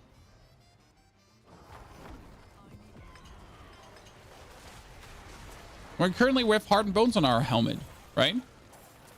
So like then you would have to move Heart and Bones to your chest, and you could move the torturous aspect and the hulking aspect to your gloves, right? and you would get a little bit more damage reduction. But again, that damage reduction wouldn't help to keep you alive. The 20% more is not magically the switch where you're like, oh yeah, I suddenly stopped dying. No, it's not. So again, the Shaco like doesn't do anything for you. Like I'm not trying to be extra difficult on Shaco, you know? It's just like that the impact for this build is just non-existent.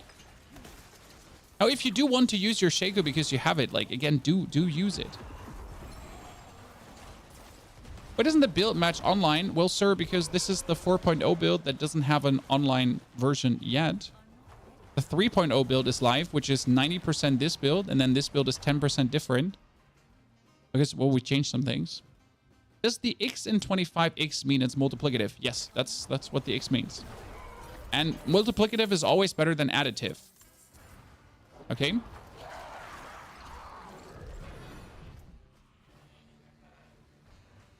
The problem with mages is they attack random targets. It's not even the random targets with the mages. Mages are single target damage. I don't know if you ever thought about it, Chan. But mages are single targets, okay? They shoot one target, which means if you're fighting like 50 enemies at the same time, it might end up that your 10 mages are each attacking one target. And then it's going to take a while to kill this. Now, the Golem, if he runs in and does like a 500 million crit, right? And you do them regularly, it hits everyone. So if there's 20 opponents, 30 opponents, 40 opponents, the Golem goes in, bam! 500 million times 10 times 20. And your mages are like 20 million, 20 million, 20 million, 20 million, 20 million, 20 million, 20, 20, 20, 20, 20, 20, 20, 20, 20, 20. But end of the day, if I chain trigger like 3 to 4 to 5 golems in a row and every golem does 500 million times 20, you know? That's why that's why I enjoy the golem more. So I know what I got from there. Okay, let's see. What is this? That's actually good for essence per second. If I would need, again, piece of gear for that. Intelligence and damage over time. But Blood Surge, in case we're going for the Blood Surge build. Anyone else feel like pans are just straight ass this season? Like, the amount of pans I've found that just make no sense is like here. And it's sickening. Just keep like finding pans that make no sense. How much Angel Breath did we get from this? So I farmed this now and we have only 71 Angel Breath. Okay, someone was asking about Lilith. Let's do Lilith. For a jiffy. So against Lilith, by the way, I would also drink my potion. Generally speaking, guys, always drink both HP potions.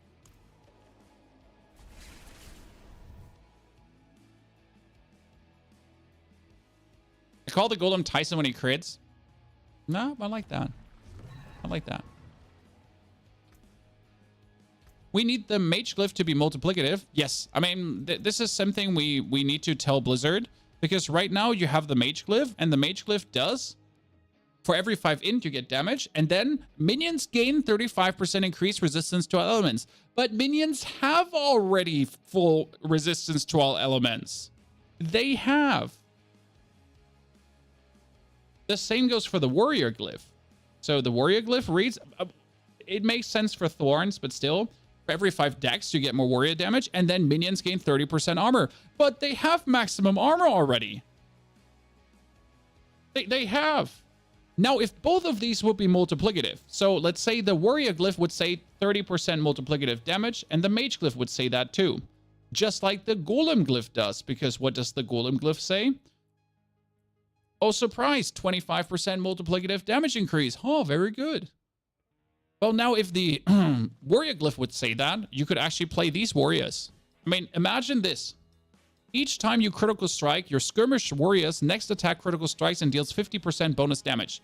Now, if you're then getting the skeletal warriors on your helmet and the skeletal warriors on your boots, and then you would get maximum crit damage. And then on top of that, your warriors would get the bonus multiplicative damage. Huh. You look sleep deprived. Huge bags under your eyes. I mean, first and foremost, thank you for your care. You should probably donate a lot of money so I can rest. On the other hand, this is just how I look. I look relatively shitty. I have loose skin under the eyes. For my mom, thank you, Mom. I appreciate it. Would have to probably get that cut away so I have a bit bigger eyes. And I just always look like this. I mean, I tried for a while, sir. Just sleeping like 8 hours a day and eating healthy. I still look like this. It doesn't change, you know? I just look like this. I'm sorry.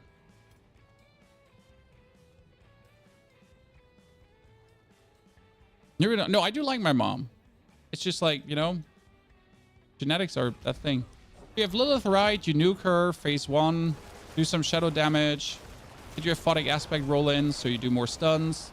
Like, just chunk her down. See, that's like Lilith gone, right? That was the Golem crit. There's the Golem crit, so this is phase 1. Ta-da. Then you pull everything together, go to the left side. The Circle of Death comes, Blood Mist in. The Circle of Death would always kill you. Go to the left side. Wait for her to do the Circle of Death again. Dash out. Don't die, because you don't die anymore from it. Now we have 2 stacks up. That's a bit bad, because takes exponential increased damage from all sources. And currently we don't have the movement speed, because right now I would have to swap these 3 points to these 3 points, and then these 2 points to these 3 points to get more movement speed. And we do the same in phase 2 again. Like in phase 2, it's very important to burst as much damage as you can, because you don't want to have to deal with Lilith longer than necessary. So you're going to burst the damage. And then you get a run out of the fireballs. The thing is, the fireballs don't instantly kill you, and my movement speed is again really low right now. You don't want to get pulled in the middle. If you get pulled in the middle, you're dead. Because right now I don't have a double dash to get out, so you die. And that's the thing. Like, in order to fight her, you need boots, and I have actually the perfect boots for this. You need boots that have a lot of movement speed. Because what? You need to run away, correct? From the fireballs. And that's why I made these boots. So I made these boots movement that are only meant for the Lilith try. I didn't sell them. Where are you, boots? I made you this morning. I made you this morning. Oh, did I not temper you? There's a world where I didn't masterwork them. Where are you? I made you. They're 27% movement speed. Movement speed. Show me the ones that have movement speed. I made you perfect. I re-rolled you even. No, I tempered you too. I movement speeded you and tempered you. But you had a greater movement speed affix, didn't you? It's 27%. I tempered you. Did I sell you? Oh, no, there they are. No, they're not. Wait, did I sell you? Well, then let's just take these. So you take 27% movement speed, which makes you vastly faster. And then you temper them to essentially get even more movement speed, right? So that's it. Ta-da. And you're just moving so much faster for the Lilith try.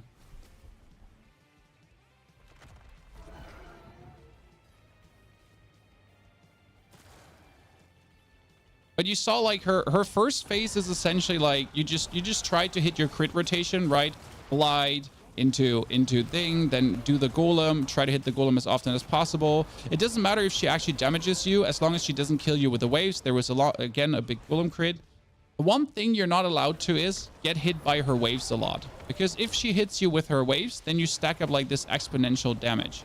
So you're essentially gonna like blood miss this one, don't get hit by her waves. And you're going to wait for her to come again. And you're going to try to not get hit by anything. See, like now we have the exponential damage stack only by 1. Which is fantastic. She does it again. I didn't have blood mist. Oops. I thought my blood mist cooldown was there. And then you have to go into phase 2 with like maximum 1 stack or so. Right? What's your bleed build? Can I do it with a cooler katana? I mean, you have the coolest katana. What do you want? Nagakiba's insane. That's Elden Ring, by the way. See, and like, despite knowing how she's done, you might still die. Right? Because you're bot. Again, huge chunk of HP. Always try for the nasty crits. I mean, for this, you have to understand how the combo works, right? Most important thing, understand how the combo works. Like how you stack up everything. You can really do the nasty damage. Because that's the problem I see. A lot of people like still don't know how to actually do the combo, which then leads to you not doing all the damage you could. Oh, now we are even going to get into phase 2 without a single stack up. Again, all her damage doesn't matter. The only damage that matters is the wave damage. So now we are in phase 2. No exponential damage, nothing.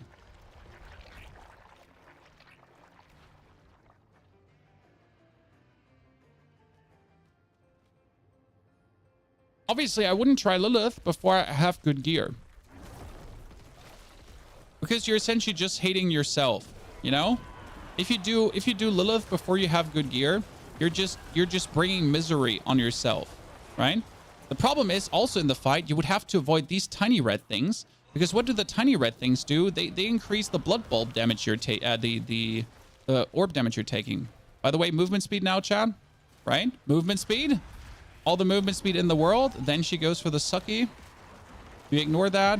You have your army of the dead. You summon more things. You stun her. Congratulations. This might break her. So this is a problem. Because if you stun her in the wrong moment, it might reset some of her mechanics weirdly. Hopefully not. Now we're lucky. The problem, then you just run circles, right? Around orbs and circles. And hope that your minions actually follow. She does the same sucky again. She always does the same sucky. It would be great if you could stun her another time, but you won't. She does the blood orbs. You try to not get hit by blood orbs or her tail. She flies up again. Try to not get hit by the blood orb explosions because they hurt. And I'm at 3 times exponential damage. Because here comes the problem. Oh no, she broke. So what happened is that she should have like cut that off because she's at the break point, but she decided to go for the bottom right. And then you're for the final phase, right?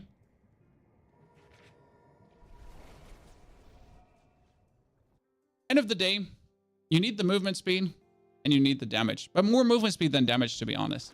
And then like she cuts the third part off and you just finish her. That's Uber Lilith. But again, do it only if you have like your weapon should at least be 8. Your other gear should at least be 8 too. It's not that you can't do it without having your gear, you know, 8'd out, but it's just like, why would you? Why would you do this to yourself? Why would you attempt killing her if your gear ain't there yet? Now to the question, could we drop the Aphotic? Or could we put in Harlequin Crest? Again, we could put in Harlequin Crest. Then we would have to move the Golem aspect to the gloves because we want to play it at this point. And we would stack up the Shadow Blight key passive slower. It's still not slow. So just to draw you a picture here quickly, to understand, Shadow Blight key passive with Aphotic and without.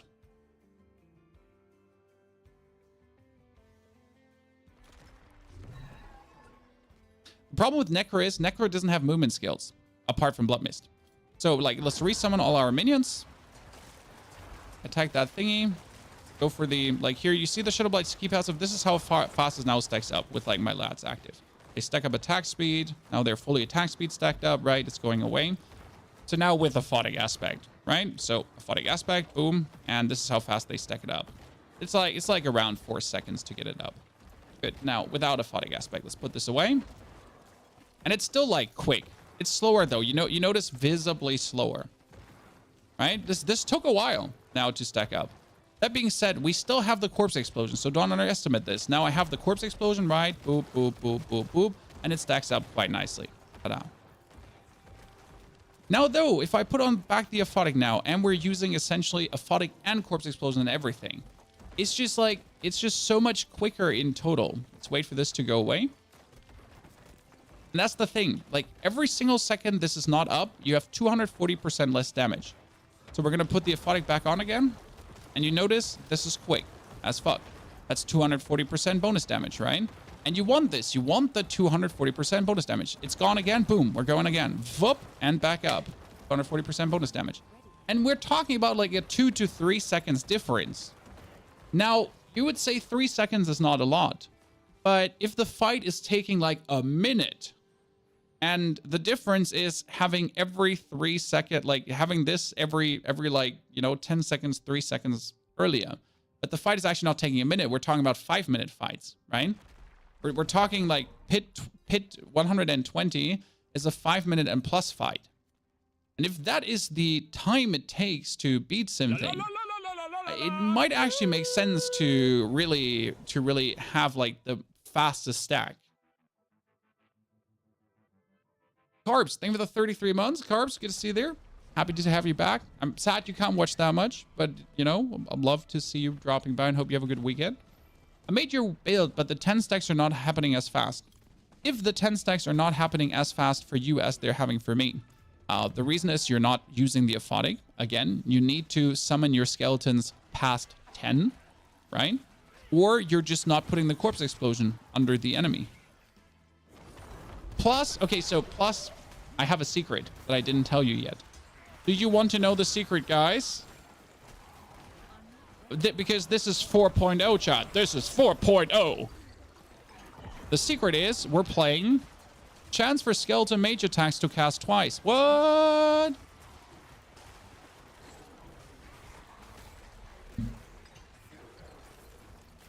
Any decent bone spear summoner mages? There is one hidden in this video. You see the video here with the Ring of Mendeln? This one?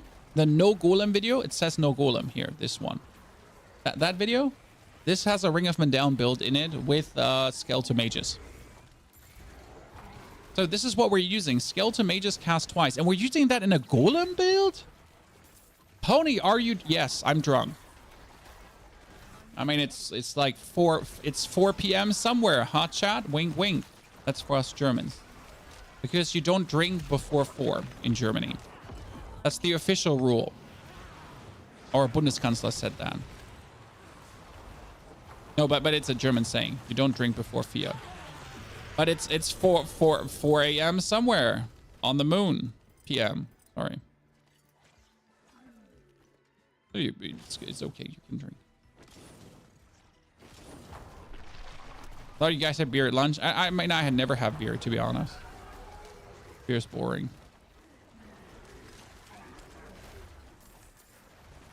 I found the grandfather. The grandfather is only good in a bone spirit build this season. So bone spirit and you know what? In bone mages is also good. So bone spirit and bone mages really profit from grandfather. The rest profits from it. Okay.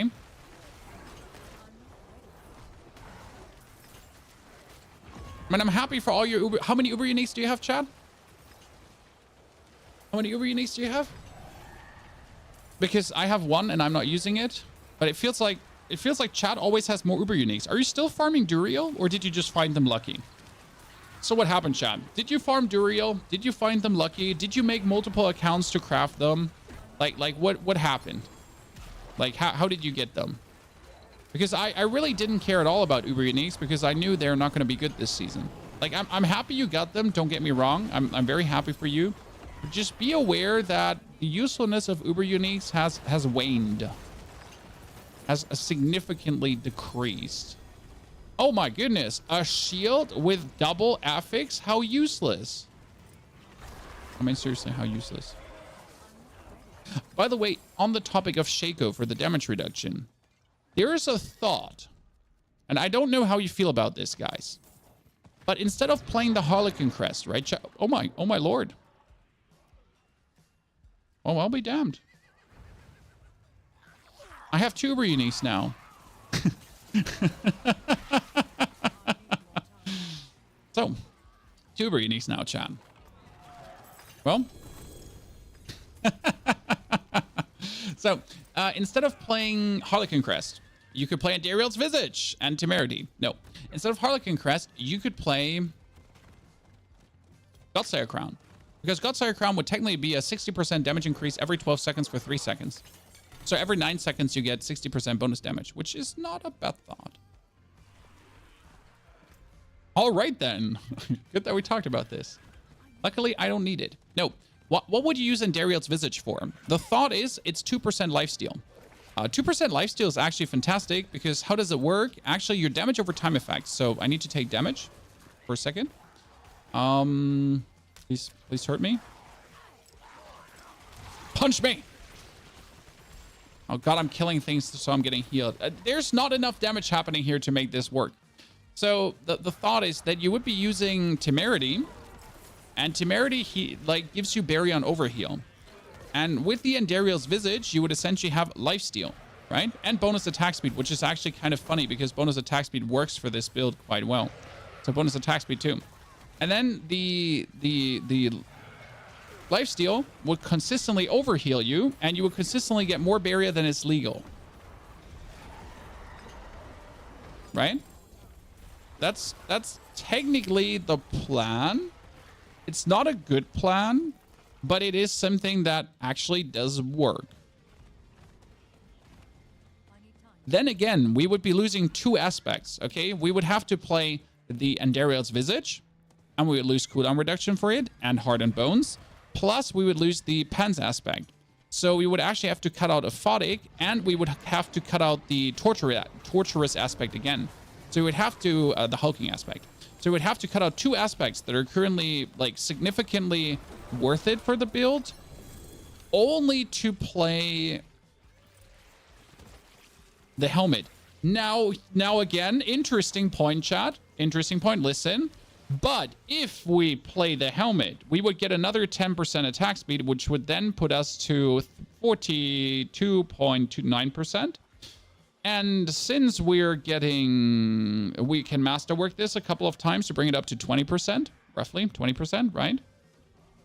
If you then on your gloves have attack speed 2, you could drop the Frenzied aspect. So the Frenzied aspect that's currently on my amulet, that gives us 68% plus, we could reach 100% attack speed without it, which would then potentially allow us to play it. Hulking is being used is really bad. Yes and no.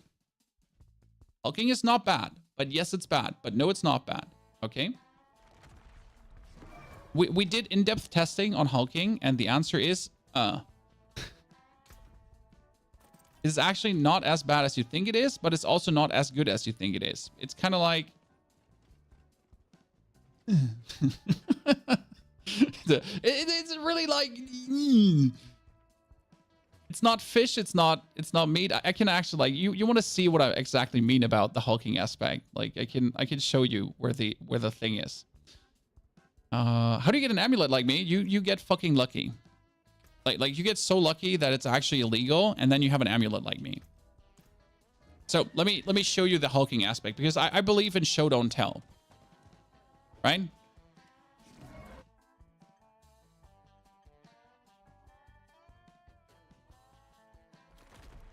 If you're fighting a boss, okay, so we don't have any cooldown reduction. We're gonna kick the Reapers out.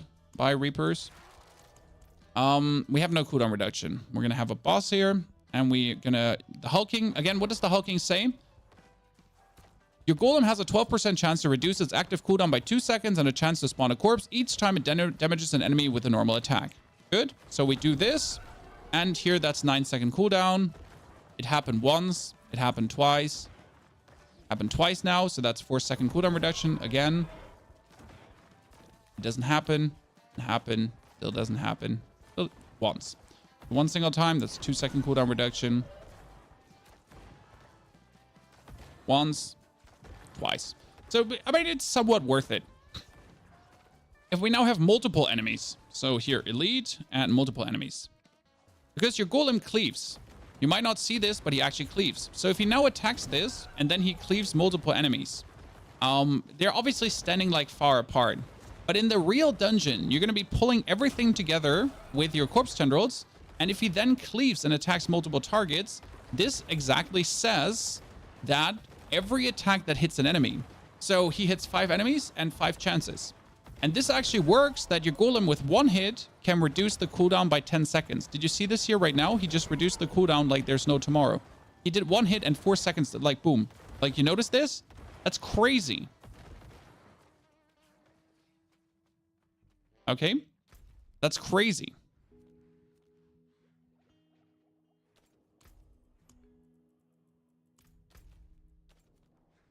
And like, let me now show you how it looks in the dungeon. Okay?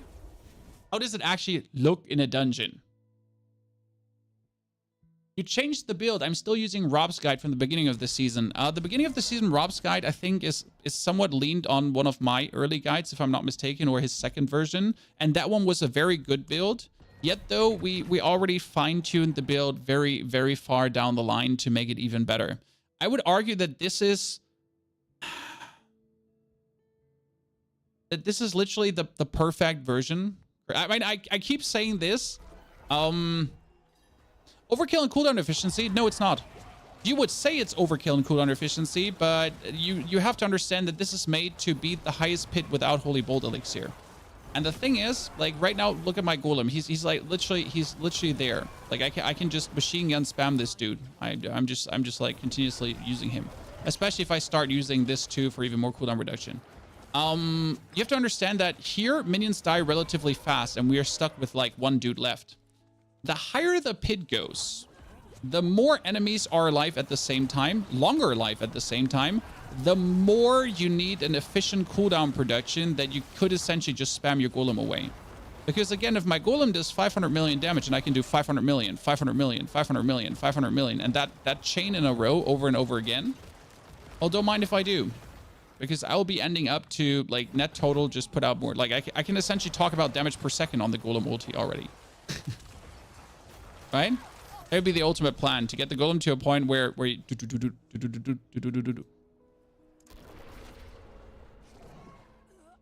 that's like the basic idea behind it. Now, obviously, don't get bit by snakes because snakes kill you, right? I mean, I stood like a little bit too close there. It's one of my greatest weaknesses right now. I stand too close because I want to get all my bonuses. And I get greedy because of it, you know? Very greedy because of it. And there they are. Thank you very much. Pull everything together. Again, the hulking is definitely not a must, and the hulking could be replaced through something else. Oh, yeah, you know what's happening, Chad? We're not having our warriors going on. hey, Chad, how about we would just not play our skeletal warriors? Yeah. I mean, no wonder this feels so weird. Thank you very much. No wonder this feels so weird and we're not getting... So let's ignore everything you've seen in the past 5 minutes. And let's do this again. Okay? Because right now this doesn't count. How much cooldown reduction we have? We currently have 10 here, 0 here, sadly, but ultimate cooldown reduction, Golem cooldown reduction, and ultimate cooldown reduction. You do need technically cooldown reduction on the amulet as well. And you want to hit it with a masterwork because it's very good to do that. Sadly, I didn't get cooldown reduction yet. And I, again, have not Angel Breath. I need 5,000 Angel Breath. And I don't have any. So my biggest problem right now is to actually progress, to go get further in the game. I actually need to play the game. That's my biggest problem. So I can't just like do pit runs right now. So like I do actually want to do more pit runs and I want to have more fun in the pit, right? But I can't actually do more pit runs because the pit doesn't give me any Angel's Breath, which is actually a little bit bad. I feel like every activity should give you certain resources. So I'm kind of like, I can't push the pit deeper because I need to farm a certain resource to essentially be able to reroll my gear. But I need so much of that resource that I would have to spend the next, and I wish I was lying, but I have to probably spend the next 20 hours not doing the pit, only to then be able to do the pit. Now, again, it's endgame content, so it kind of makes sense. But on the other hand, like I just want to do the pit, and I'm just very sad that I can't. Best way to get Angel Breath fast. So Angel Breath, the most you get from World Event. Okay, right now I'm taking way too much poison damage from everything. So the best way to get Angel Breath currently is World Events. Any kind of World Event, to be honest. Because World Events give you 10 to 20 Angel Breath from the chest. You do get them from Helltides too. So technically Helltides is actually the best thingy because the Helltide Harbingers, they can drop Angel Breath too. That means you get Angel Breath from the chest in the Helltide. You get Angel Breath from the Harbingers. And you get Angel Breath from the Queen of the Helltide as well. So from the Blood Maiden Mommy. That means everyone and their mom essentially gives you Angel Breath in that. which makes the Helltides the ultimate farm. Now, you also do get it from Nightmare Dungeons, but there used to be a bug in Nightmare Dungeons where the limit of Angel Breath per Nightmare Dungeons was for some reason 9. I don't know why that was. It was like kind of weird. Like there was as if there was an artificial limit and you couldn't get more per dungeon. Wouldn't actually put that past Blizzard, but there was a bug. Or I don't know if it's a feature or a bug, you know, intended, unintended, who knows? But yeah, that was in place. Okay, I don't actually know which poison poop explosion is like has such a insane radius. It's so weird.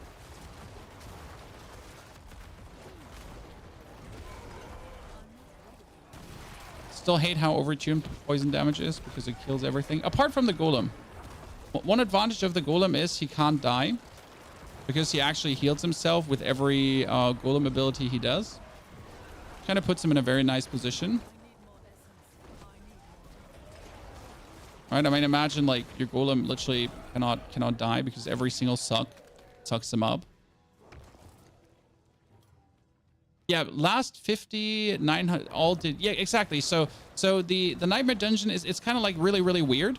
But like you can find Angel Breath in the chests in the Nightmare Dungeons. But as soon as you found 9 Angel Breath in a Nightmare Dungeon, you can actually leave the Nightmare Dungeon. So it might be that you actually enter the Nightmare Dungeons and after 2 minutes in the dungeon, you got your 9 Angel Breath already. And then no matter how much time you spend in a Nightmare Dungeon, furthermore, it will not increase the amount of Angel Breath there is.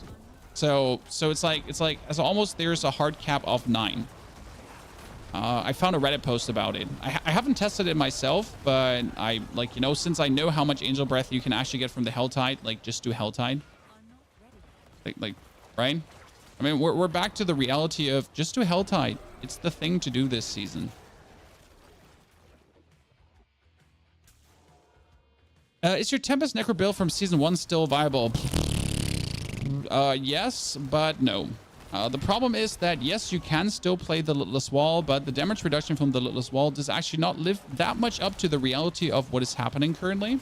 It's that you could just use the Limitless Wall and essentially be completely damage reduction out. That ain't happening anymore. You can use the Limitless Wall, but no matter how much barrier you have, you might be still suspect to weird one-hits, and that didn't happen in the past seasons. So Limitless Wall Necromancer is kind of like really falling out of fashion because you're not just simply as tanky as you used to be. I mean, usually it was like put on Limitless Wall and you're safe. That's it, right? You don't have to worry about anything ever again. You're good to go. That changed. You are never safe. You are never safe. You are always susceptible to death. Okay, give me the Scorch of the Land. Thank you. That is my favorite dude. Thank you so much. Chat, this is Scorch of the Land. Why is he so good? Because he stings. I mean, he literally, he's ass. Sorry. He does the fire breath and you kind of walk past this and then you can literally stand in him. He's the dude you can actually stand him 90% of the time. Like, oh God, and then you get hit by the fireball. But you can just stand on him. Like, step on me, father. And it doesn't matter. Like, he himself cannot kill you. I mean, you can die to the random, you know, one shot. From the echoes, but he himself will just like never be the issue, right? And his hits, though, like, do you see like that hit doesn't even do enough damage to scratch me?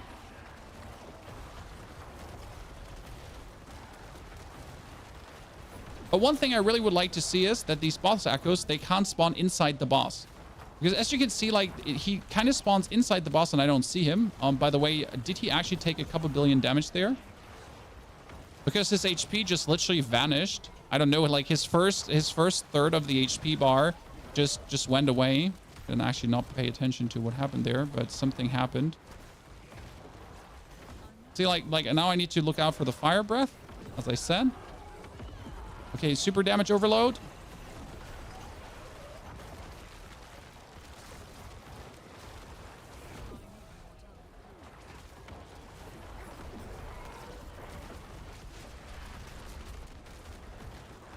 So dead.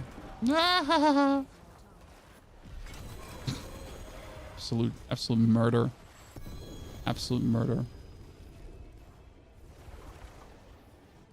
Attack, do anything to damage over time. as far as I'm aware, the amount of ticks that happen per second get more. So what happens is right now that your corpse explosion deals 13,676 damage over 6 seconds, right? If you have attack speed, then you increase the amount of ticks. Let's say you have 1 tick per second, and then you have 2 ticks per second. Now, don't take my words 100% for it, because the last time I tested this a couple of seasons ago, I think Macro Bio Boy knows for 100%. I did actually test attack speed with the Blood Mist Corpse Explosion, because there was a season where attack speed made you explode more corpses with a Blood Mist. They nerfed that. Right now, in a 3-second Blood Mist, I do 5 corpse explosions, if there is 5 corpses. So 3-second Blood Mist, always 5 corpse explosion if there's 5 corpses. And that's fixed. No matter how much attack speed you essentially have. Tried and tested.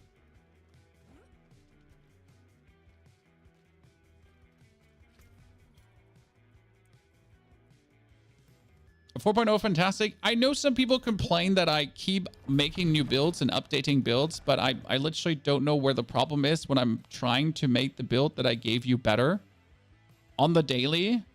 I'm literally trying to give you better links, better builds, better everything, and people complain that I'm trying to improve.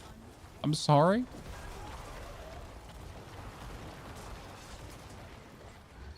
I just want to have fun and more fun. I mean, someone even complained that I made a Shadow Mage build because he didn't like that I gave him the option of a Shadow Mage build. And he was like, I am angry that you made this build. And I'm like, I'm sorry. I didn't mean to make you angry by making a build that people requested and wanted to have fun with. Please don't hurt me. No?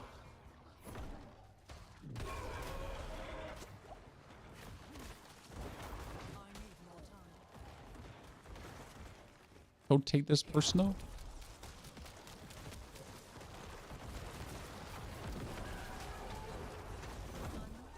Hey, by the way, do you see the Golem cooldown reduction? There is no over cooldown reduction. If I can spam the Golem with almost 0-second cooldown, then that's just insane. Like the ultimate goal would be just be able to press this button as many times as possible in a row, right? I mean, if I can press it 4 times in a row, that's the potential of 1 billion damage every single time I press the button.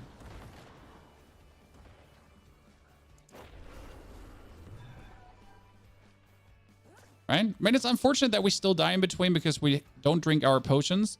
But the problem is, like, I kind of need alone like 300 Angel Breath per day to play the PID.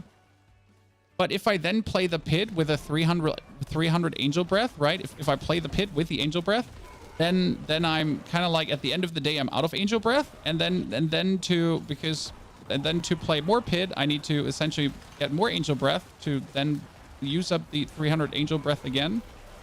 So I'm kind of like in this cycle of 1 day farm, 1 day PID, 1 day farm, 1 day PID. But I kind of only want to play the PID. Can we fix that somehow?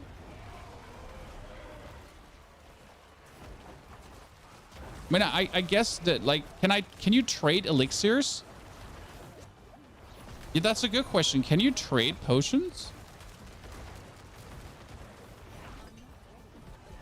I guess I could buy potions then from you people? Yeah, you can. So I could buy potions? I mean, that might be the easiest thing. Just buy them from someone. Trade boss materials. Anyone wants to have 100 living steel? Because I don't want it. I have it, but I don't want it.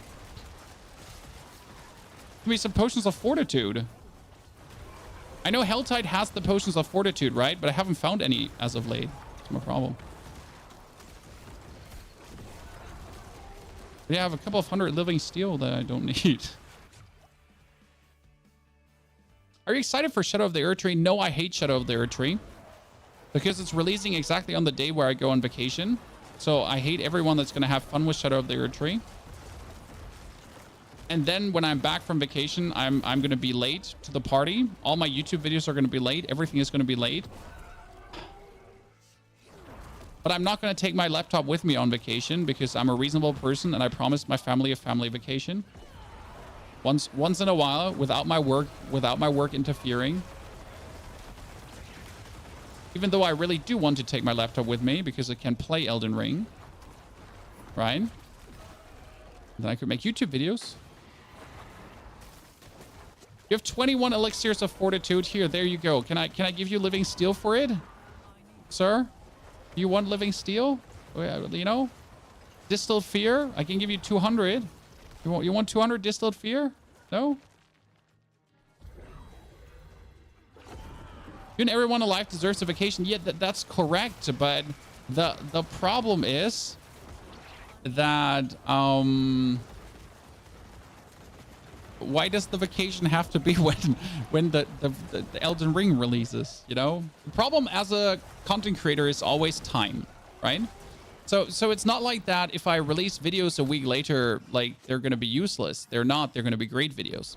But the reality is that if you release your videos on time, they're always going to be viewed more, especially if you find out something interesting, right?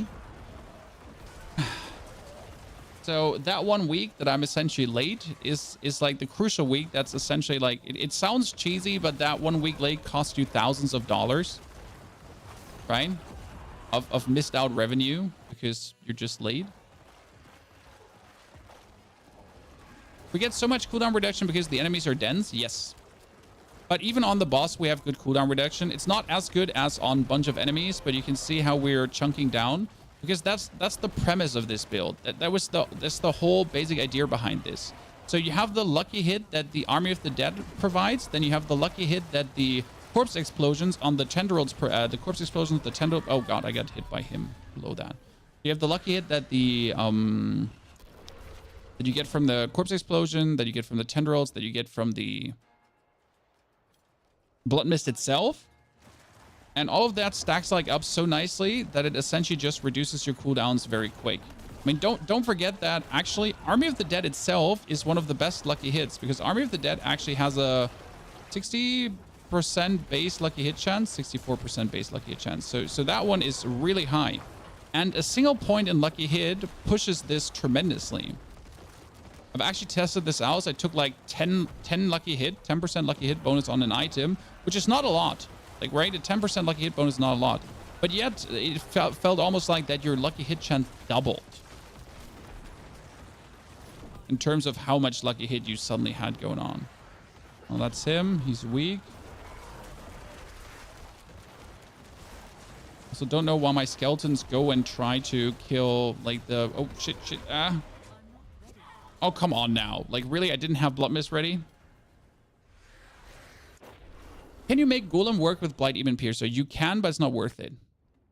I tried a Blight Even Piercer Golem full shadow build, and you end up doing a hybrid that needs to check too many things to be efficient. Alone, the Paragon board is an absolute nightmare to make for that build. You somehow get it to work. Okay, so that's the important lesson to learn. You somehow get it to work, but that doesn't mean that it works well. It just means it works. Right?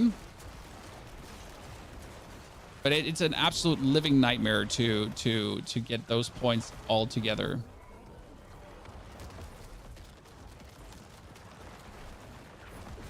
And yes, by the way, in the 50% phase, you kind of want to keep your Blood Mist for the Lilith appearance.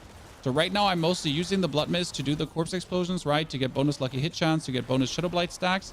But the thing is, you don't want to need this. So the whole trick is that you get your lucky hit chance and everything without the need of the corpse explosion. Because if you need the corpse explosion to essentially get your Shadow Blight up, then you'll end up at the point where, well, Lilith sucks you in and you die.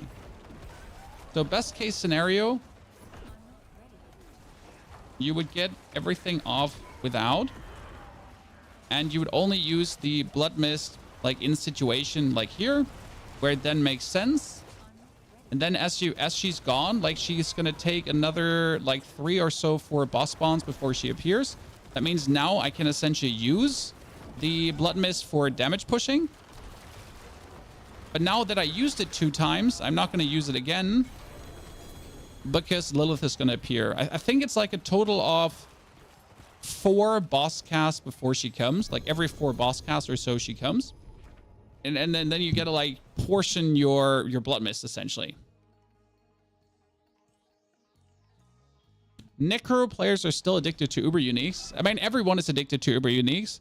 The advantage of Barbarian is that he can literally put on 4 fucking weapons, right? What Necro needs is either...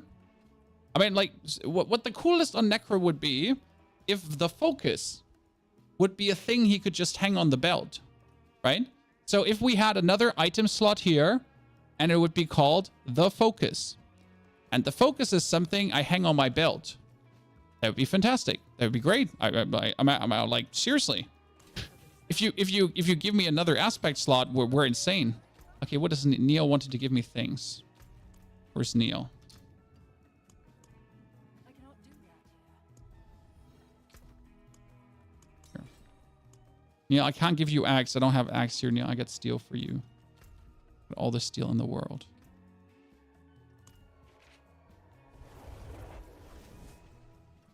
This is another thing I would like to have. So either 1 more item slot, guys, or, and listen, I think this would be great.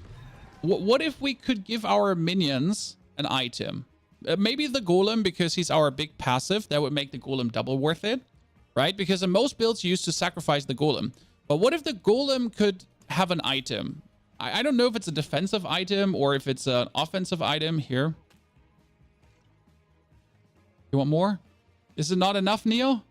Is it not enough here? Do you want more? Are we, is it good? Do you want more?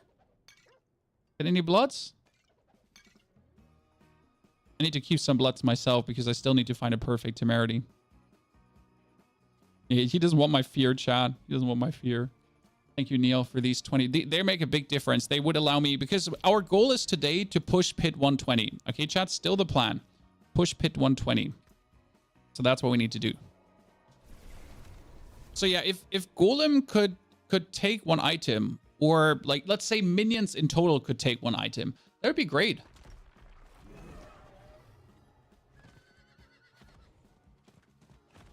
So you having 1 extra slot means everything else gets nerfed? No. I don't think things need to get nerfed. I don't think anything needs to make up for it. Like who says things need to get nerfed or balanced to make up for 1 more aspect slot? Why can't we just get stronger?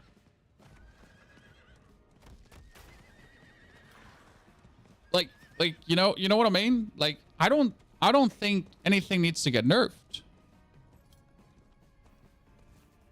I mean, Diablo 4 is a game about being plucking powerful and having fun and slaying things. Where's the problem if we get more powerful?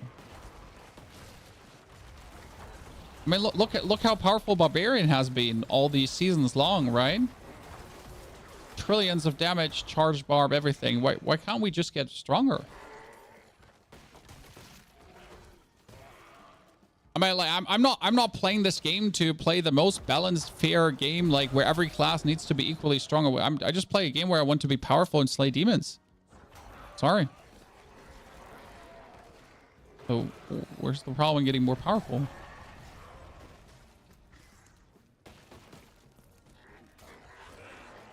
Right? Greywind, you crafted 21 for the needy one. Graven, do you want more steel? Graven, do you want steel too? Got all the steel, brother. No, I get like, you know, we want everything to stay reasonable. We want everything to stay fair. But the thing is, I mean, if you give me 1 more aspect slot, do you know how much more fun I could have? Like the amount of compromise you have to do in a build sometimes just to get the builds working is very limiting, and it can be quite annoying, right? But like one single more aspect slot would just allow me to make so many more builds, right? They would just allow me to just enjoy myself even more, right? To give me more, just more joy total.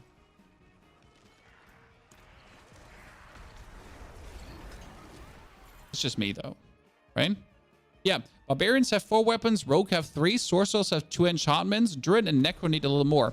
I mean, druid has like all the cool things happening, right?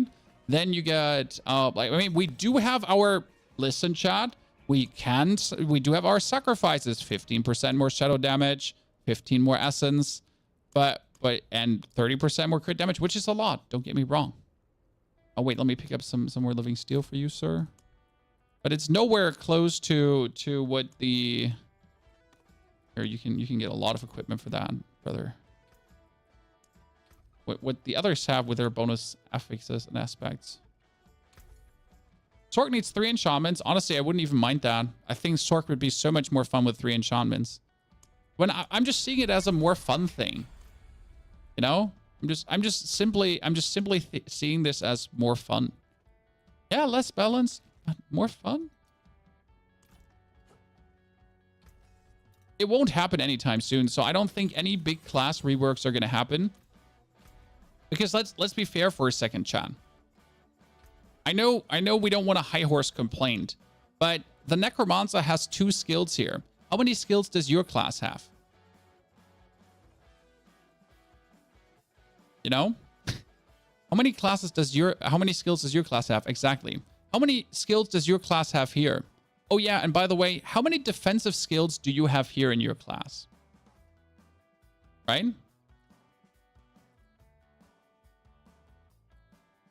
Just saying. Or how many skills? Like, Necromancer has... If I count together the amount of skills that Necro has in comparison to every other, I'm missing like 5 to 6. You know? Necromancer misses 5 to 6 skills.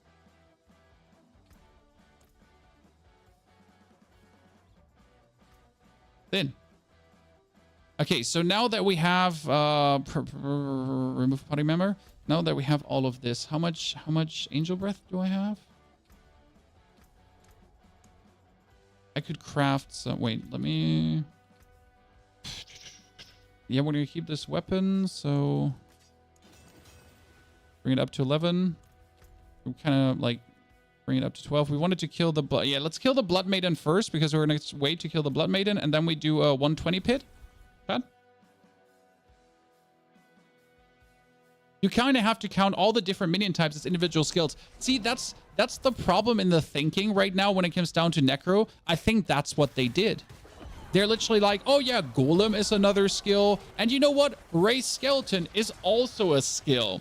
And even if those 2 would be counted as skills, we would be still severely lacking. I mean, we would be still like 5 skills behind everyone else, including any defensive skill. And this is why you, as the community, need to get the Diablo 4 Necromancer class designer in an interview with me, chat, so we could ask. You can only put 6, so I don't see the point. You don't see the point because you think that Blood Mist is a good skill and Blood Mist is trash. I mean, the only reason I use Blood Mist is because I have no other option. You know what I would rather like to have? Bone Armor. And Bone Armor gets stronger the more minions I have summoned. And Bone Armor would give me Barrier according to the amount of intelligence I have. I could consume 5 corpses around me, and all those corpses would then form a shield in like a barrier that is reliant to the corpses, blah. I would be able to create a shadow clone of me that would, or a blood clone of me that would take partially like my damage and that would fight for me. Wow, crazy, right? Good ideas. I could create a shadow simulacra that would be intangible, but it would still be able to, as long as the shadow simulacra is alive, I would get a percentage of barrier every second.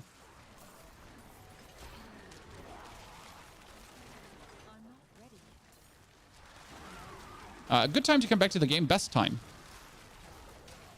I'll be honest. If you don't enjoy Diablo 4 with the changes that happened to Diablo... I mean, again, Diablo 4 still has its weaknesses. The game is far from being perfect. There's many things material-wise and so on that still don't work and blah. But the game is 100% increased or improved to what it was before. The systems are better. And if you don't enjoy Diablo 4 the way it is right now, then I guess it's time for you to start playing a different game. And I don't mean this like in a way like, fuck you, your opinion doesn't matter. It's more like then you're done. You're like, if you don't like the game as it is, then you're just simply done, and that's okay. But you should also move on, right?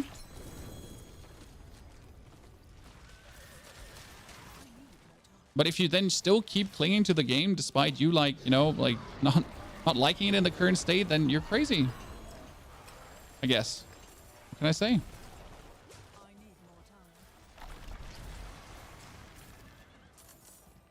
I've been having a blast. So far, most people I've talked to have been having a blast. Most people have been enjoying the game. Like it seems like an overall positive reaction. And yet I do see still there's a lot of people that are unhappy regardless. A lot of people that don't enjoy themselves, but they keep playing the game for some reason. If Diablo would be available for 30 bucks, wasn't Diablo on sale? Like, honestly, I might have missed it, but Diablo was crazy on sale.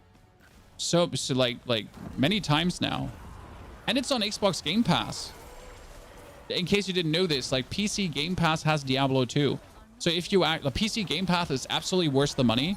There's Mana Lords on PC Game Pass. Mana Lords is a killer game. Just high recommendation to play that too.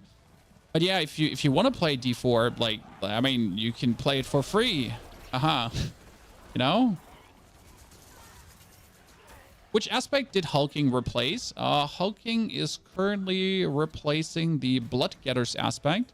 And the Blood Getters aspect has been used to heal myself. That heal is now not available anymore, so I just have to use more potions. The new Hellblade is on the Game Pass too. Yeah, I mean, Game Pass is like 100% worth it, like, right? So yeah, Diablo's for free at this point. I mean, you could buy the Game Pass for 1 month just to try out Diablo, and if you don't like it, just don't resubscribe to the Game Pass or play the other games, right?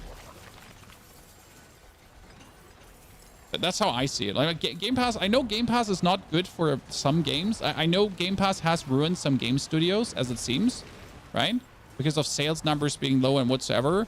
But for the consumer, in terms of being able to just play games for not paying the full price, yeah, I mean, like, I like that. I mean, the amount of times I'm the content creator, right? I do this for a living. Technically, I can tax off every single game I pay.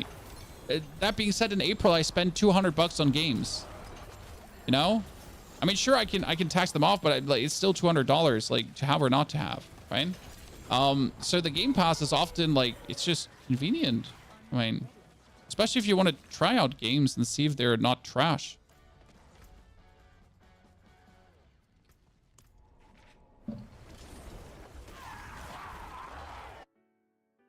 Hey guys, could you all please totally click on that crypto link that's in the chat? It's super not scam. And I mean, everyone with a brain in their face should totally click on that crypto link. You know? Even with 5 to 6 missing skills, you can clear those high dungeon bosses really effective. Yes. But the things you have to do, like, again, in order to play the Abattoir of Zur, right? In order to play the Abattoir of Zur, the only option you had was play Blood Mist. In order to play high-level pits, the only option I have is to play Blood Mist. I can't play Bone Prison. I can't play Corpse Explosion currently. I could play Corpse Explosion, not the point. But in order to essentially play the game, I am forced to always play Blood Mist. Then I'm forced to always play Decrepify, and I'm forced to always play Corpse Tendrils. That's the Necromancer, right? Blood Mist, Decrepify, Corpse Tendrils. And in 90% of the cases, this has also been Bone Storm. That means 4 out of 6 skills are Bone Storm, Corpse Tendrils, Decrepify, and Blood Mist. That's it. I mean, you have all these things, right?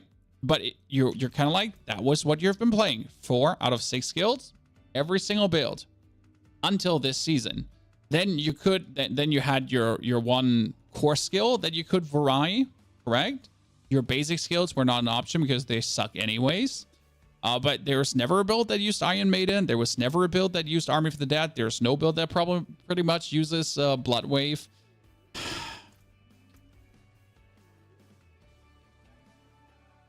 Yeah. It's just very, very low design, right? Not much variety, not much to choose from. Kind of like the same, and then the same, and then a little bit more of the same.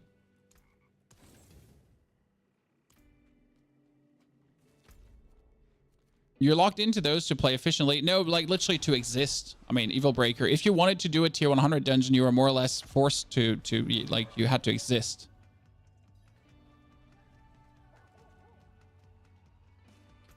Okay, now what are we going to do? Are we going to masterwork this weapon up? So currently we need, how much more? We need another 200. Okay, so we're going to masterwork this up. I'm going to take one of my potions here to make my life easier. We're going to masterwork that one up. And then we're going to do a 120 or a 123. What do you think, chat? What would you rather like to see? What type of temerity are you looking for? I'm just looking for a temerity with 80% and max life roll. Like you need an 80% temerity and you need a max life roll temerity to even consider playing it, essentially. I'm currently using your Somber Smithing Stone guide. That's amazing, LeBron. You're gonna love that. Don't forget to back up your save. So the best thing you can do after you did the Smithing Stone guide and you have all the Smithing Stones, you back up your save and then you could use that save for so many different builds because you always have all the Smithing Stones. It's one little neat trait for infinite fun in Elden Ring. I keep forgetting to put that in the guide. It's the same with a Sork. Yes, Sork has the same problem to a degree. But the thing about Sork is that Sork at least has a bunch of defensive skills, huh? Well, I don't know if you understand the limiting factor of not having anything that actually produces barrier natively. The only way I can survive anything is sometimes by blood misting, and the only way how I can create barrier is by a combination of aspects and ultimate skills and items that's kind of like stupid to a point and really limits game design to a harsh degree, right?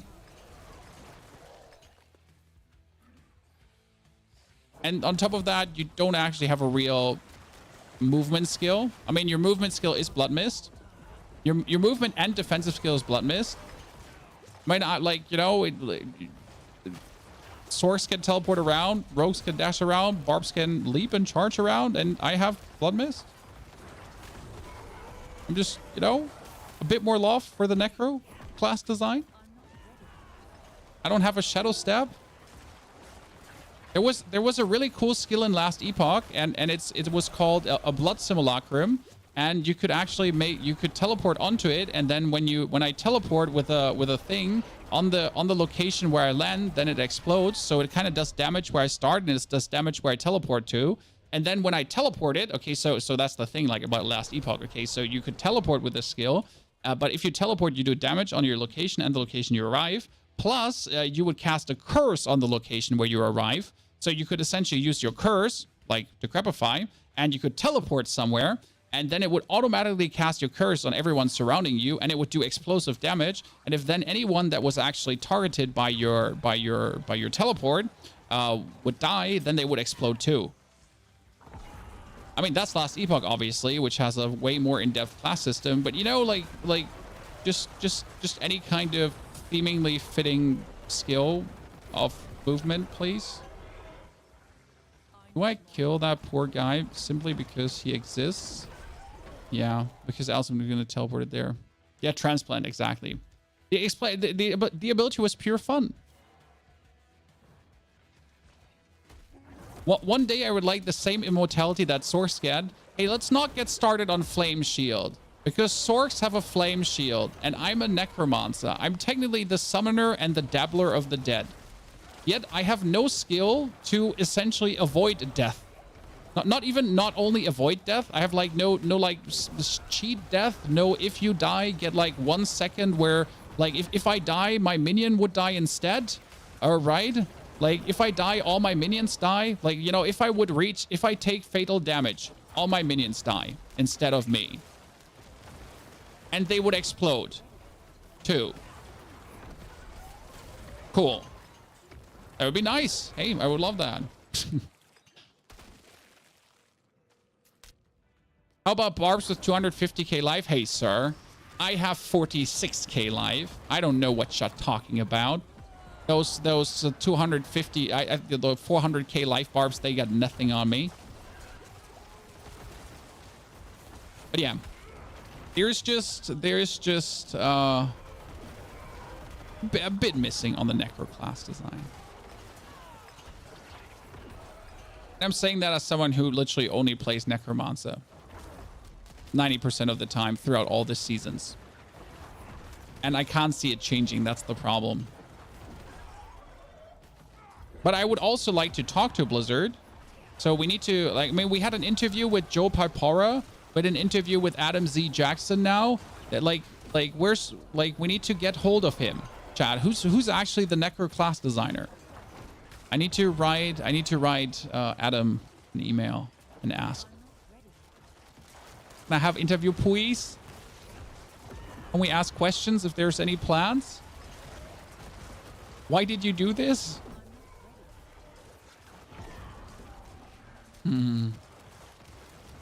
But, you know, like, since I play Necro every season, it's still the one class I love. So despite all these things I've just mentioned, right?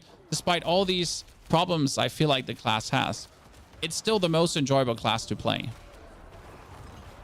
With one of the biggest, like, despite... And this is the stupid thing. Despite the limit in skills, despite some of the aspects being really wonky and weird, Necromancer has one of the biggest build varieties. Because at least we can turn our skills into other stuff, right? I mean, Bone Storm can be Shadow, can be Bone. Blood Wave can be Blood, can be Shadow. Desecrated Ground is possible, right? You have all these Shadow skills. You can mix Shadow and Blood together. You can do Overpower. You can do Overpower Critical Strike shenanigans. You can focus on Critical Strike. You can sacrifice your minions. You can use your minions. You get Bone Spear. You get Bloodlance. You get Blight. You get Sever. You get Sever with or without minions. You know, like despite all of this, like there's still quite some fun to be had. What I would prefer is if these skills could actually be turned without aspects. Because right now the thing is, if I want to, well, I almost died there, but I had my potion. You notice how good the potion was, right?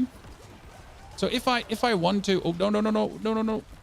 If I want to turn my aspects, it's always my skills is always an aspect, right? So you want to turn Bone Storm into Shadow or Blood Wave into Shadow, it's always an aspect. Why can't it just be a skill point? Like that's what I always ask myself. Why isn't natively one of the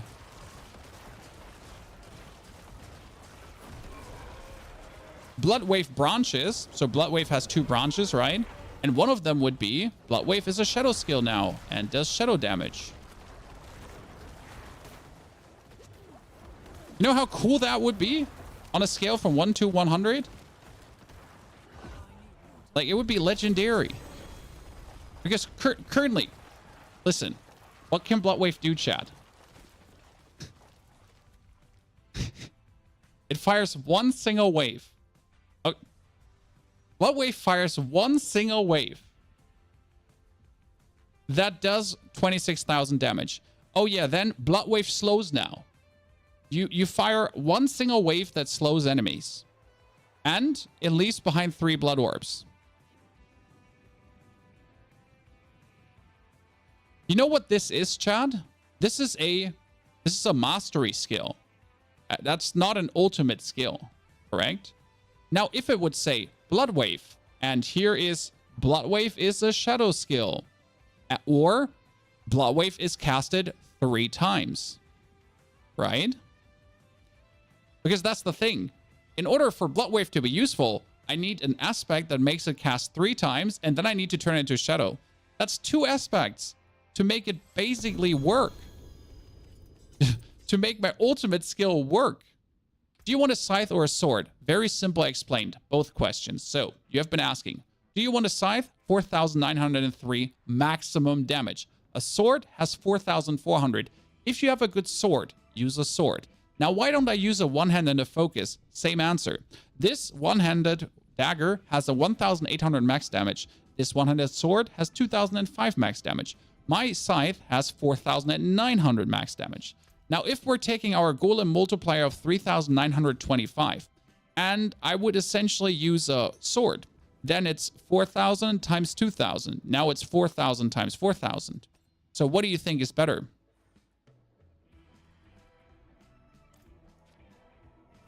Also, hi everyone. Greetings. Hope you're all doing good. If you have a Prime sub, don't forget to use it. If you like the YouTube stream, don't forget to like it. It actually does help, so please do that. Please, if you do like the stream, please do like it. Oh, and if you do like the YouTube videos, do like it too. Appreciate it. Does anyone want a Ring of Mendeln chat? I don't need this. Is there anyone in the chat? Give me your Battle.net ID. I'll give you the Ring of Mendeln right now. I don't need it. I hate it. I think it stinks. It's super stupid. But you can actually use it in a bone build. So if you want to play bone mages, you can have this. So anyone? Battle.net ID, come. I have a Shaco Grandfather. Shaco Grandfather is for the Bone Spirit build. So if you really want to play a cool build, you should check out this one here. So this is the Bone Spirit build. This one. The German Advert. Wie hält HelloFresh die Zutaten kalt und frisch? Gar nicht. See, that's boom. Here, this is normal Duriel, not 200, but normal Duriel. Boom. And this is only 67 million, but the reality is the build can actually do, that's a 196, yeah, here, there. That's the damage, and that was the non-optimized version. Okay. Okay, Mr. Admiral. Get you in. So that was the non-optimized version. Let's see who's first. I'm going to add Admiral, and I'm going to add Q back. So whoever's first gets it. Why is your YouTube white? Wow, racist. I have a switch where I can make it dark, but that switch is not working. There. Q-Bag is faster. Dude, he's fast as fuck, boys. Come fast. Request trade. There you go. Enjoy. Congratulations.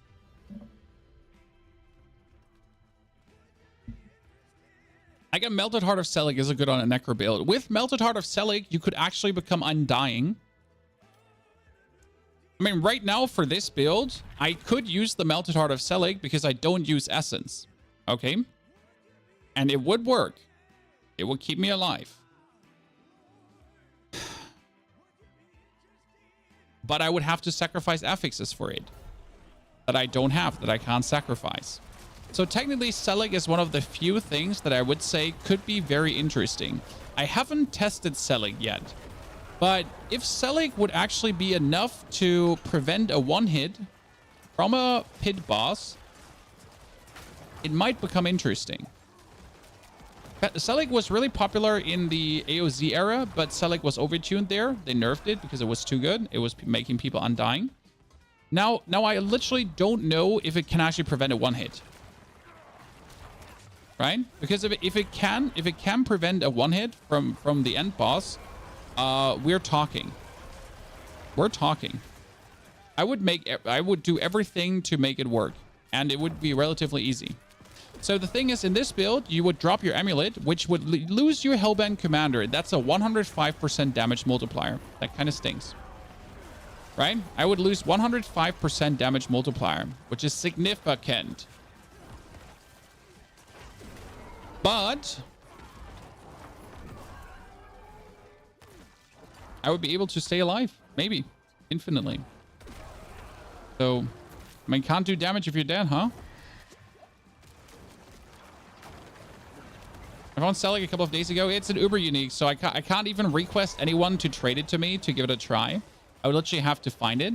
I mean, I just found Andariel's Visage that I don't need. So I could technically trash my Andariel's Visage, and then I just need one more. And then we're good. Admiral, I'm sorry. Someone claimed the thingy before you. I'm sorry. Someone was faster. Can you show the minion damage percentage? I can show you after we're done here because I'm on a record. Chat, I'm on a record. This is the fastest we have been so far. I'm getting like more and more used to actually playing this build again. Oh God, he said that and he died. Can you only craft one Uber per account? No, you need 4 sparks to craft an Uber. So like, do you have 4 sparks? Because I don't right now have 4 sparks. I will have 4 sparks in the future.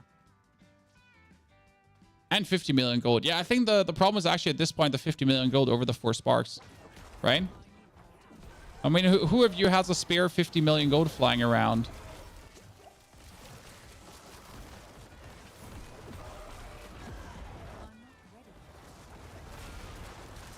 Oh, I almost went in and then instantly like aborted my blood mist. So like these hits where you randomly die because you've been standing where you shouldn't be standing, they could probably be avoided with Selig. I say probably because it's not certain. Because you might take 75% less damage and that drains your essence. But I'm like not sure how much damage they essentially deal that it could still like last you. Might be that they just do so overwhelming damage that like, you know, that these boss echoes do like 1 billion damage. And then it doesn't matter how much you actually get because you're just meant to one hit. That was the thing with Uber Lilith. So Uber Lilith attacks, they were meant to one hit you.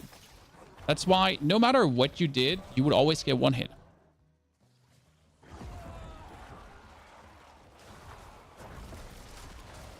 I broke myself to 10 million. Yeah. I mean, like, you're literally forced to live in the Helltide. They're making things cheaper, but they're not making the things cheaper that matter. So right now, they're made the plus 12 masterwork cheaper. That you would essentially be able to have the final masterwork not cost an arm and a leg. The problem is that resetting a masterwork still costs you 5 million gold. What I don't understand is, why does resetting a masterwork cost anything? Because I'm already losing all the materials that I have spent.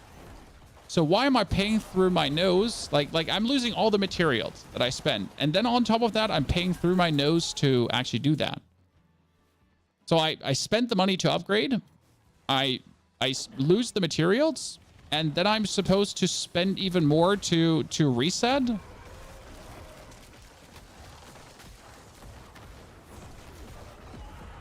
And the worst part is that the reset costs the same at any stage. So a 4 times masterwork costs the same as a 12 times masterwork to reset. I mean, one could argue that if I just masterwork 4 times to hope that the first masterwork is successful, right? That the first 25 is good, and that one doesn't turn out good, that I could essentially reset for sheep, so I don't have to like straight away. Yeah, that's what one would assume, right? Well, you're wrong. Your assumptions are shit. By the way, if you see your golem cooldown get off cooldown while you're in blood mist, what do? You straight up leave the blood mist. Okay? So obviously you want the 5 blood mist stacks to go out, right? But more important is getting your golem damage out. So don't hesitate, essentially, aborting your blood mist to be able to cast the golem, because that's your damage end of the day, right? And right now in blood mist, there, golem active, boom, get out. I mean, even if I get only 2 stacks of corpse explosions, it's still good. Okay, we can't use our. That's Lilith. Uh-oh. Might have gone a little bit too early in there. Oh shit. That was almost ended up bad because I was too close to the center of gravity. Did you kill her, please? Thank you. Okay, I think we need like 2 more, and then we can go. What Ubers would you recommend for the Bone Spirit build? Definitely Harlequin Crest. Harlequin Crest makes the Bone Spirit build just better. Unarguably better. It just makes it better. Done. And then a Grandfather could work, but I'm not 100% sure about it, because Grandfather might get clunky. I'm still leveling, but have been collecting gear for the Bone Spirit build. Should I wait for 100 or will it work at this point? It will work at the point. It will feel a bit clunky if you don't have the right amount of cooldown reduction. Okay.